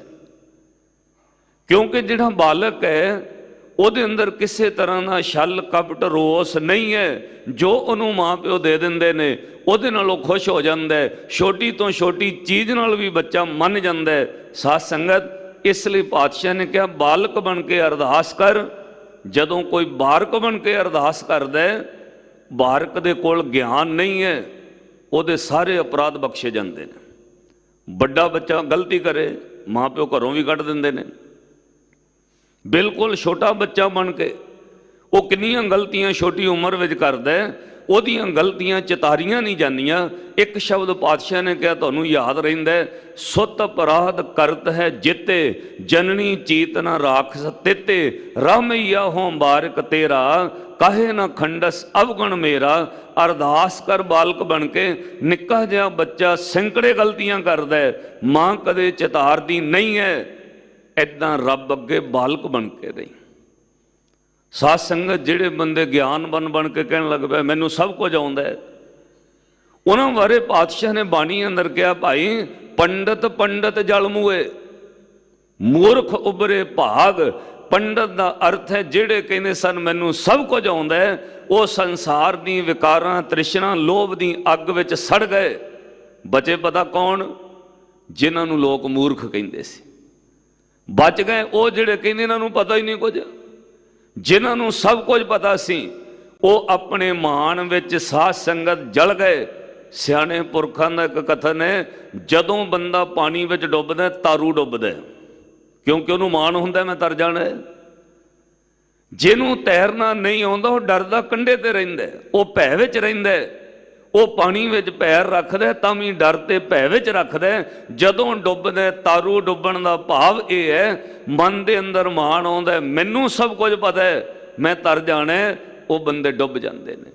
ਅੱਜ ਪਾਤਸ਼ਾਹ ਨੇ ਬਚਨ ਕਹੇ, ਕਹਿੰਦੇ ਬਾਰਿਕ ਬਣ ਕੇ ਅਰਦਾਸ ਕਰ, ਉਹ ਅਕਾਲ ਪੁਰਖ ਵਾਹਿਗੁਰੂ ਨਿਮਖ ਨਿਮਖ ਪ੍ਰਤ ਪਾਲਣਾ ਕਰਨ ਵਾਲਾ ਹੈ। ਜਿਹਵਾ ਏਕ ਕਵਨ ਗੁਣ ਕਹੀਆ, ਆਖੋ ਸਤਨਾਮ ਸ੍ਰੀ। ਕਹਿੰਦੇ ਫਿਰ ਉਹਦੇ ਕਿੰਨੇ ਕੁ ਗੁਣ ਬਿਆਨ ਕਰੋਗੇ? ਭਾਈ ਜਿਹਵਾ ਇੱਕ ਹੈ, ਉਹਦੇ ਗੁਣ ਵਿਅੰਤ ਨੇ, ਉਹਦੇ ਗੁਣ ਕਹਿਣ ਤੋਂ ਬਾਹਰ ਨੇ। ਉਹ ਅਕਾਲ ਪੁਰਖ ਵਾਹਿਗੁਰੂ ਦੇ ਗੁਣ ਜਿਹੜੇ ਨੇ ਵਖਿਆਨ ਨਹੀਂ ਕੀਤੇ ਜਾ ਸਕਦੇ। ਅਕਾਲ ਪੁਰਖ ਰੱਬ ਦਾ ਸ਼ੁਕਰਾਨਾ ਕਰ, ਤੈਨੂੰ ਉਹਨੇ ਕਿੰਨੇ ਸਾਲਾਂ ਤੋਂ ਕੀ ਕੁਝ ਦਿੱਤਾ ਹੈ। ਜੇ ਤੂੰ ਉਹਦੇ ਗੁਣ ਵੇਖਣ ਲੱਗ ਜਾਏ ਫਿਰ ਤੇਰੀ ਜੇਬਾ ਇੱਕ ਹੈ, ਰੱਬ ਦੇ ਗੁਣ ਵਿਅੰਤ ਨੇ। ਉਹਦੀਆਂ ਦਿੱਤੀਆਂ ਦਾਤਾਂ, ਉਹਦੇ ਗੁਣ ਵੇਖ ਕੇ ਤੂੰ ਇੱਕ ਜੀਬਾਂ ਨਾਲ ਬਿਆਨ ਨਹੀਂ ਕਰ ਸਕਦਾ। ਪੰਜ ਤੰਤਰ ਗ੍ਰੰਥ ਵਿੱਚ ਇੱਕ ਕਥਾ ਆਈ ਬੜੀ ਪਿਆਰੀ ਹੈ। ਕਹਿੰਦੇ ਨੇ ਇੱਕ ਰਾਜੇ ਨੇ ਨੌਕਰੀ ਤੇ ਬੰਦਾ ਰੱਖਿਆ ਹੋਇਆ, ਉਹਦੀ ਨੌਕਰੀ ਪਤਾ ਕੀ ਹੈ? ਜਿਹੜਾ ਭੋਜਨ ਰਾਜੇ ਨੇ ਖਾਣਾ ਹੈ ਪਹਿਲਾਂ ਉਹਨੂੰ ਚੈੱਕ ਕਰਨਾ, ਟੇਸਟ ਕਰਨਾ, ਉਹ ਬੰਦੇ ਦੀ ਨੌਕਰੀ ਹੈ। ਉਹਦੇ ਵਿੱਚ ਕੋਈ ਜ਼ਹਿਰ ਤਾਂ ਨਹੀਂ ਮਿਲਾਈ ਹੋਈ, ਉਹ ਰਾਜੇ ਦੇ ਖਾਣ ਦੇ ਯੋਗ ਹੈ ਵੀ ਕਿ ਨਹੀਂ। ਉਹ ਜਿਹੜਾ ਬੰਦਾ ਜੋਬ ਤੇ ਨੌਕਰੀ ਤੇ ਰੱਖਿਆ, ਰਾਜੇ ਤੋਂ ਪਹਿਲਾਂ 36 ਪ੍ਰਕਾਰ ਦੇ ਭੋਜਨ ਇੱਕ ਇੱਕ ਚਮਚਾ ਉਹ ਟੇਸਟ ਕਰਦਾ ਹੈ। ਅੱਜ ਵੀ ਜਿਹੜੇ ਲੋਕ ਵੱਡੀਆਂ ਜੋਬਾਂ ਤੇ, ਕੋਈ ਪ੍ਰਾਈਮ ਮਿਨਿਸਟਰ ਹੋਵੇ, ਕੋਈ ਚੀਫ ਮਿਨਿਸਟਰ ਹੋਵੇ, ਸਾਧ ਸੰਗਤ ਉਹਨਾਂ ਨਾਲ ਇੱਕ ਬੰਦਾ ਅਪੁਆਇੰਟ ਕੀਤਾ ਜਾਂਦਾ ਹੈ ਜਿਹੜੇ ਉਹਨਾਂ ਦਾ ਖਾਣਾ ਚੈੱਕ ਕਰਦੇ ਨੇ, ਤਾਂ ਜੋ ਉਹਨਾਂ ਦੇ ਖਾਣੇ ਵਿੱਚ ਕੋਈ ਮਿਲਾਵਟ ਨਾ ਹੋਵੇ। ਤੁਸੀਂ ਹੈਰਾਨ ਹੋਵੋਗੇ, ਦੇਸ਼ ਦਾ PM ਜਦੋਂ ਜਹਾਜ਼ ਵਿੱਚ ਵੀ ਸਫ਼ਰ ਕਰਦਾ ਹੈ ਉਹਦਾ ਖਾਣਾ ਅਲੱਗ ਬਣਦਾ ਹੈ, ਔਰ ਬਣਨ ਵਾਲੇ ਉਸ ਖਾਣੇ ਨੂੰ ਚੈੱਕ ਕਰਨ ਵਾਲੇ ਉਹਦੇ ਬੰਦੇ ਨੇ। ਜਹਾਜ਼ ਵਿੱਚ ਤੁਸੀਂ ਸਫ਼ਰ ਕਰੋ ਤੇ ਜਿਹੜਾ ਕਰੂਜ਼ ਰੱਖਿਆ ਹੋਇਆ ਉਹ 5-4 ਬੱਚੀਆਂ ਆਪ ਹੀ ਲੇਡੀਜ਼ ਵਰਤਾਉਂਦੀਆਂ ਨੇ, ਪਰ ਜਦੋਂ ਕੋਈ ਦੇਸ਼ ਦਾ PM ਜਾਂ ਕੋਈ ਵੱਡੇ ਅਹੁਦੇ ਦਾ ਬੰਦਾ ਸਫ਼ਰ ਕਰਦਾ ਉਦੋਂ ਖਾਣਾ ਸਰਵ ਕਰਨ ਵਾਲਾ ਵੀ ਉਹਦਾ ਬੰਦਾ ਹੈ, ਔਰ ਉਸ ਖਾਣੇ ਨੂੰ ਪਹਿਲਾਂ ਟੈਸਟ ਕੀਤਾ ਜਾਏਗਾ। ਰਾਜੇ ਨੇ ਬੰਦਾ ਜੌਬ ਤੇ ਰੱਖਿਆ, ਉਹ ਕਈ ਸਾਲਾਂ ਤੋਂ ਰਾਜੇ ਵਾਲਾ ਭੋਜਨ ਪਹਿਲਾਂ ਖਾਂਦਾ ਹੈ। ਮਨ ਦੇ ਅੰਦਰ ਕਈ ਵਾਰ ਰੱਬ ਦਾ ਸ਼ੁਕਰਾਨਾ ਕਰਦਾ ਹੈ, ਹੇ ਅਕਾਲ ਪੁਰਖ ਰੱਬ ਜੀ, ਜਿਹੜਾ ਭੋਜਨ ਰਾਜੇ ਲਈ ਬਣਦਾ ਹੈ 36 ਪ੍ਰਕਾਰ ਦਾ ਭੋਜਨ ਪਹਿਲਾਂ ਮੈਂ ਚੱਖ ਕੇ ਵੇਖਦਾ। ਅਕਾਲ ਪੁਰਖ ਰੱਬ ਤੇਰਾ ਸ਼ੁਕਰ ਹੈ, ਇੱਕ ਤੇ ਮੈਨੂੰ ਪੈਸੇ ਮਿਲਦੇ ਨੇ, ਦੂਜਾ ਰਾਜੇ ਤੋਂ ਪਹਿਲਾਂ ਭੋਜਨ ਮੈਨੂੰ ਮਿਲਦਾ ਹੈ। ਉਹਦੇ ਅੰਦਰ ਇਸ ਚੀਜ਼ ਦਾ ਸ਼ੁਕਰਾਨਾ ਟਿਕਿਆ ਹੋਇਆ। ਇੱਕ ਦਿਨ ਵਕਤ ਆਇਆ, ਰਾਜਾ ਸਫ਼ਰ ਕਰ ਰਿਹਾ ਸੀ, ਜੰਗਲ ਵਿੱਚ ਸ਼ਿਕਾਰ ਖੇਡਦਿਆਂ ਭੁੱਖ ਲੱਗੀ। ਉਹਦੇ ਅਹਿਲਕਾਰਾਂ ਨੇ ਫਲਾਂ ਦਾ ਇੰਤਜ਼ਾਮ ਕੀਤਾ। ਜਦੋਂ ਫਲ ਤੋੜ ਕੇ ਲਿਆਂਦੇ, ਇੱਕ ਤਿੱਖੇ ਖੰਜਰ ਨਾਲ ਕੱਟ ਕੇ ਰਾਜੇ ਨੂੰ ਛਕਾਉਣ ਤੋਂ ਪਹਿਲਾਂ ਮਰਿਆਦਾ ਸੀ, ਉਹ ਬੰਦੇ ਨੇ ਟੇਸਟ ਕੀਤਾ। ਰਾਜੇ ਦੇ ਹੱਥ ਵਿੱਚ ਉਹ ਫਲ ਹੈ, ਰਾਜੇ ਨੇ ਉਹ ਕਰਦ ਨਾਲ ਕੱਟ ਕੇ ਜਦੋਂ ਉਹਦੇ ਬੰਦਿਆਂ ਰਾਜੇ ਨੂੰ ਦਿੱਤਾ, ਉਹਨੇ ਇੱਕ ਪੀਸ ਆਪਣੇ ਨੌਕਰ ਨੂੰ ਦਿੱਤਾ, ਲੈ ਵੇ ਟੇਸਟ ਕਰ, ਖਾਣ ਦੇ ਯੋਗ ਹੈ। ਉਹ ਇੱਕ ਪੀਸ ਖਾਣ ਤੋਂ ਬਾਅਦ ਉਹ ਨੌਕਰ ਕਹਿੰਦਾ ਜੀ ਅਜੇ ਨਹੀਂ ਪਤਾ ਲੱਗਾ, ਇੱਕ ਹੋਰ ਦੇ ਦਿਓ। ਉਹਨੇ ਇੱਕ ਪੀਸ ਹੋਰ ਦੇ ਦਿੱਤਾ। ਉਹ ਖਾਣ ਤੋਂ ਬਾਅਦ ਉਹਨੇ ਕਿਹਾ ਜੀ ਇੱਕ ਪੀਸ ਹੋਰ ਦਿਓ। ਰਾਜਾ ਬੜਾ ਹੈਰਾਨ ਹੈ, ਇੱਕ ਨਾਲ ਚੈੱਕ ਕਰਨ ਤੋਂ ਬਾਅਦ ਦੱਸ ਦੇਣਾ ਚਾਹੀਦਾ ਸੀ। ਉਹਨੇ ਕੀਤੇ ਹੋਏ ਫਲ ਦੇ 4 ਹਿੱਸਿਆਂ ਚੋਂ 3 ਹਿੱਸੇ ਖਾ ਲਏ। ਜਦੋਂ 3 ਚੈੱਕ ਕਰਨ ਵਾਲਾ ਹੀ ਖਾ ਗਿਆ, ਉਹਦਾ ਨੌਕਰ, ਇੱਕ ਬਚਿਆ। ਰਾਜੇ ਨੇ ਕਿਹਾ ਹੁਣ ਆ ਨਾ ਮੰਗੀ, ਜੇ ਤੂੰ 3 ਖਾ ਗਿਆ, ਚੌਥਾ ਬਚਿਆ ਹੋਇਆ ਪੀਸ ਜਦੋਂ ਰਾਜੇ ਨੇ ਖਾਣਾ ਸ਼ੁਰੂ ਕੀਤਾ, ਇੱਕਦਮ ਗੱਚ ਮਾਰਿਆ, ਕੌੜਾ ਜ਼ਹਿਰ ਵਰਗਾ ਉਹਨੇ ਪਰਾਂ ਸੁੱਟ ਦਿੱਤਾ, ਥੁੱਕ ਦਿੱਤਾ। ਤੇ ਰਾਜਾ ਗੁੱਸੇ 'ਚ ਬੋਲਿਆ, ਇੰਨਾ ਕੌੜਾ ਫਲ ਤੂੰ ਖਾਈ ਕਿਉਂ ਜਾਂਦੇ? ਇੱਕ ਪੀਸ ਖਾਣ ਤੋਂ ਬਾਅਦ ਤੈਨੂੰ ਦੱਸ ਦੇਣਾ ਚਾਹੀਦਾ ਸੀ ਇਹ ਜ਼ਹਿਰ ਵਰਗਾ ਕੌੜਾ ਹੈ। ਤੈਨੂੰ ਦੱਸ ਦੇਣਾ ਚਾਹੀਦਾ ਸੀ ਇਹ ਖਾਣ ਦੇ ਯੋਗ ਨਹੀਂ ਹੈ, ਫਿਰ ਖਾਈ ਕਿਉਂ ਜਾਂਦੇ? ਉਹਦੀਆਂ ਅੱਖਾਂ ਭਰ ਗਈਆਂ, ਹੱਥ ਜੁੜ ਗਏ। ਉਹਨੇ ਕਿਹਾ ਭਲਿਆ ਰੋ ਕਿਉਂ ਰਹੇ? ਉਹ ਕਹਿੰਦਾ ਬਾਦਸ਼ਾਹ ਸਲਾਮਤ, ਅੱਜ ਮੈਂ ਤੁਹਾਡੇ ਹੱਥ ਤੋਂ ਲੈ ਕੇ ਖਾ ਰਿਹਾ ਸੀ, ਮੈਂ ਪਤਾ ਕਿਉਂ ਨਹੀਂ ਕਿਹਾ ਕੌੜਾ ਹੈ। ਕਹਿੰਦੇ ਕਿਉਂ? ਕਹਿੰਦਾ ਜ਼ਿੰਦਗੀ ਦੇ 30 ਸਾਲ ਤੁਹਾਡੇ ਨਾਲ ਗੁਜ਼ਰ ਗਏ, ਪਿਛਲੇ 30 ਸਾਲਾਂ ਤੋਂ ਤੁਹਾਡਾ ਮਿੱਠਾ ਤੇ 36 ਪ੍ਰਕਾਰ ਦਾ ਭੋਜਨ ਸਭ ਤੋਂ ਪਹਿਲਾਂ ਮੈਂ ਖਾਂਦਾ ਰਿਹਾ। ਅੱਜ ਜੇ ਤੁਹਾਡੇ ਹੱਥ ਨਾਲ ਇੱਕ ਫਲ ਕੌੜਾ ਵੀ ਮਿਲ ਗਿਆ, ਮੈਂ ਰੋਸ ਨਹੀਂ ਕਰਾਂਗਾ ਕੌੜਾ ਹੈ, ਉਹਨੂੰ ਵੀ ਮਿੱਠਾ ਸਮਝ ਕੇ ਖਾ ਗਿਆ। ਕਿਉਂ? ਇਸ ਹੱਥ ਤੋਂ ਪਹਿਲਾਂ ਮਿੱਠੇ ਫਲ ਮਿਲਦੇ ਰਹੇ ਨੇ, ਫਿਰ ਕੀ ਹੋਇਆ ਇੱਕ ਦਿਨ ਅੱਜ ਕੌੜਾ ਮਿਲ ਗਿਆ। ਕਹਿਣ ਤੋਂ ਭਾਵ ਕਦੇ ਆਹ ਚੀਜ਼ ਤੇਰੇ ਮਨ ਵਿੱਚ ਬੰਦਿਆ ਵਸੇ, ਉਹ ਜਿਹੜੇ ਰੱਬ ਨੇ ਹੁਣ ਤੱਕ ਤੈਨੂੰ ਇੰਨੀਆਂ ਦਾਤਾਂ ਦਿੱਤੀਆਂ ਨੇ, ਇੰਨੇ ਸੁੱਖ ਦਿੱਤੇ ਨੇ, ਜ਼ਿੰਦਗੀ ਵਿੱਚ ਕਦੇ ਦੁੱਖ ਆ ਜਾਏ ਤੇ ਰੱਬ ਨਾਲ ਰੋਸ ਨਾ ਕਰੀ। ਜਿਹਨੇ ਸੁੱਖ ਦਿੱਤੇ ਨੇ ਉਹਦਾ ਦੁੱਖ ਦਿੱਤਾ ਹੋਇਆ ਵੀ ਹੁਕਮ ਮੰਨ ਕੇ ਸ਼ੁਕਰਾਨਾ ਕਰੀ। ਔਰ ਇਹ ਸੱਚ ਹੈ ਸਾਧ ਸੰਗਤ। ਉਸ ਰਾਜੇ ਨੇ ਉਸ ਨੌਕਰ ਦਾ ਅਹੁਦਾ ਵਧਾ ਦਿੱਤਾ, ਉਸ ਰਾਜੇ ਨੇ ਉਸ ਨੌਕਰ ਦੀ ਤਨਖਾਹ ਵਧਾ ਦਿੱਤੀ।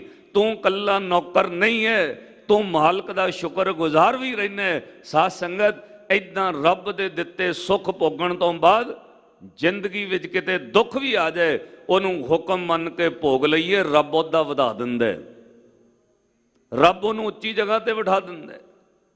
ਅੱਜ ਪਾਤਸ਼ਾਹ ਨੇ ਬਚਨ ਕਹੇ, ਜਿੱਦਣ ਉਹਦੇ ਗੁਣ ਵੇਖੇਗਾ ਉਦਣ ਜ਼ੁਬਾਨ ਇੱਕ ਹੋਏਗੀ, ਉਹਦੇ ਗੁਣ ਬੇਅੰਤ ਨੇ, ਤੇਰੀ ਇੱਕ ਜੇਬਾ ਤੋਂ ਕਹੇ ਨਹੀਂ ਜਾ ਸਕਦੇ। ਸੁਮਾਰ ਬੇਅੰਤ ਸੁਆਮੀ, ਤੇਰੋ ਅੰਤ ਨਾ ਕਿਨਹੀ ਲਹੀਆ। ਹੇ ਅਕਾਲ ਪੁਰਖ ਵਾਹਿਗੁਰੂ ਜੀ, ਤੁਹਾਡੇ ਗੁਣ ਬੇਸ਼ੁਮਾਰ ਨੇ, ਕੋਈ ਅੰਤ ਨਹੀਂ ਹੈ। ਉਹਨਾਂ ਗੁਣਾਂ ਦਾ ਅੰਤ ਪਾਇਆ ਨਹੀਂ ਜਾ ਸਕਦਾ। ਭਾਵ ਕਿਸੇ ਤਰ੍ਹਾਂ ਵੀ ਬਿਆਨ ਕਰੀਏ, ਰੱਬ ਦੇ ਗੁਣਾਂ ਦਾ ਅੰਤ ਨਹੀਂ ਹੈ। ਰਹਾਉ ਕੋਟ ਪਰਾਧ ਹਮਾਰੇ ਖੰਡੋ, ਅਨੇਕ ਵਿਧੀ ਸਮਝਾਵੋ। ਹੇ ਅਕਾਲ ਪੁਰਖ ਵਾਹਿਗੁਰੂ ਜੀ, ਤੁਸੀਂ ਕਰੋੜਾਂ ਵਿਗਨ ਔਗਣ ਖੰਡਣ ਵਾਲੇ ਹੋ, ਕਰੋੜਾਂ ਅਪਰਾਧ ਨਾਸ਼ ਕਰ ਦਿੰਦੇ ਹੋ, ਅਨੇਕ ਵਿਧੀ ਸਮਝਾਵੋ। ਪਾਤਸ਼ਾਹ ਜੀ, ਤੁਸੀਂ ਅਨੇਕਾਂ ਤਰੀਕਿਆਂ ਨਾਲ ਜੀਵ ਨੂੰ, ਮਨੁੱਖ ਨੂੰ ਸਮਝਾ ਦਿੰਦੇ ਹੋ, ਇਹ ਤੁਹਾਡੀ ਬਖਸ਼ਿਸ਼ ਕਿਰਪਾ ਹੈ। ਹਮ ਅਗਿਆਨ ਅਲਪ ਮਤ ਥੋਰੀ। ਪਾਤਸ਼ਾਹ ਅਸੀਂ ਅਗਿਆਨੀ ਵੀ ਹਾਂ, ਗਿਆਨ ਤੋਂ ਹੀਣੇ ਹਾਂ, ਮਤ ਵੀ ਥੋੜੀ ਹੈ। ਅਲਪ ਦਾ ਅਰਥ ਹੁੰਦਾ ਬਿਲਕੁਲ ਥੋੜੀ ਘੱਟ ਅਕਲ ਮਤ ਦੇ ਮਾਲਕ। ਜਦੋਂ ਸਿੱਖ ਇਹ ਗੱਲ ਐਡਮਿਟ ਕਰ ਲਏ ਕਿ ਹਮ ਅੰਧਲੇ ਗਿਆਨਹੀਣ ਅਗਿਆਨੀ, ਕਿਉਂ ਚੱਲਨੇ ਮਾਰਗ ਪੰਥਾ, ਹਮ ਅੰਧਲੇ ਕੋ ਗੁਰ ਅੰਚਲ ਦੀਜੈ, ਜਨ ਨਾਨਕ ਚਲੇ ਮਿਲੰਥਾ।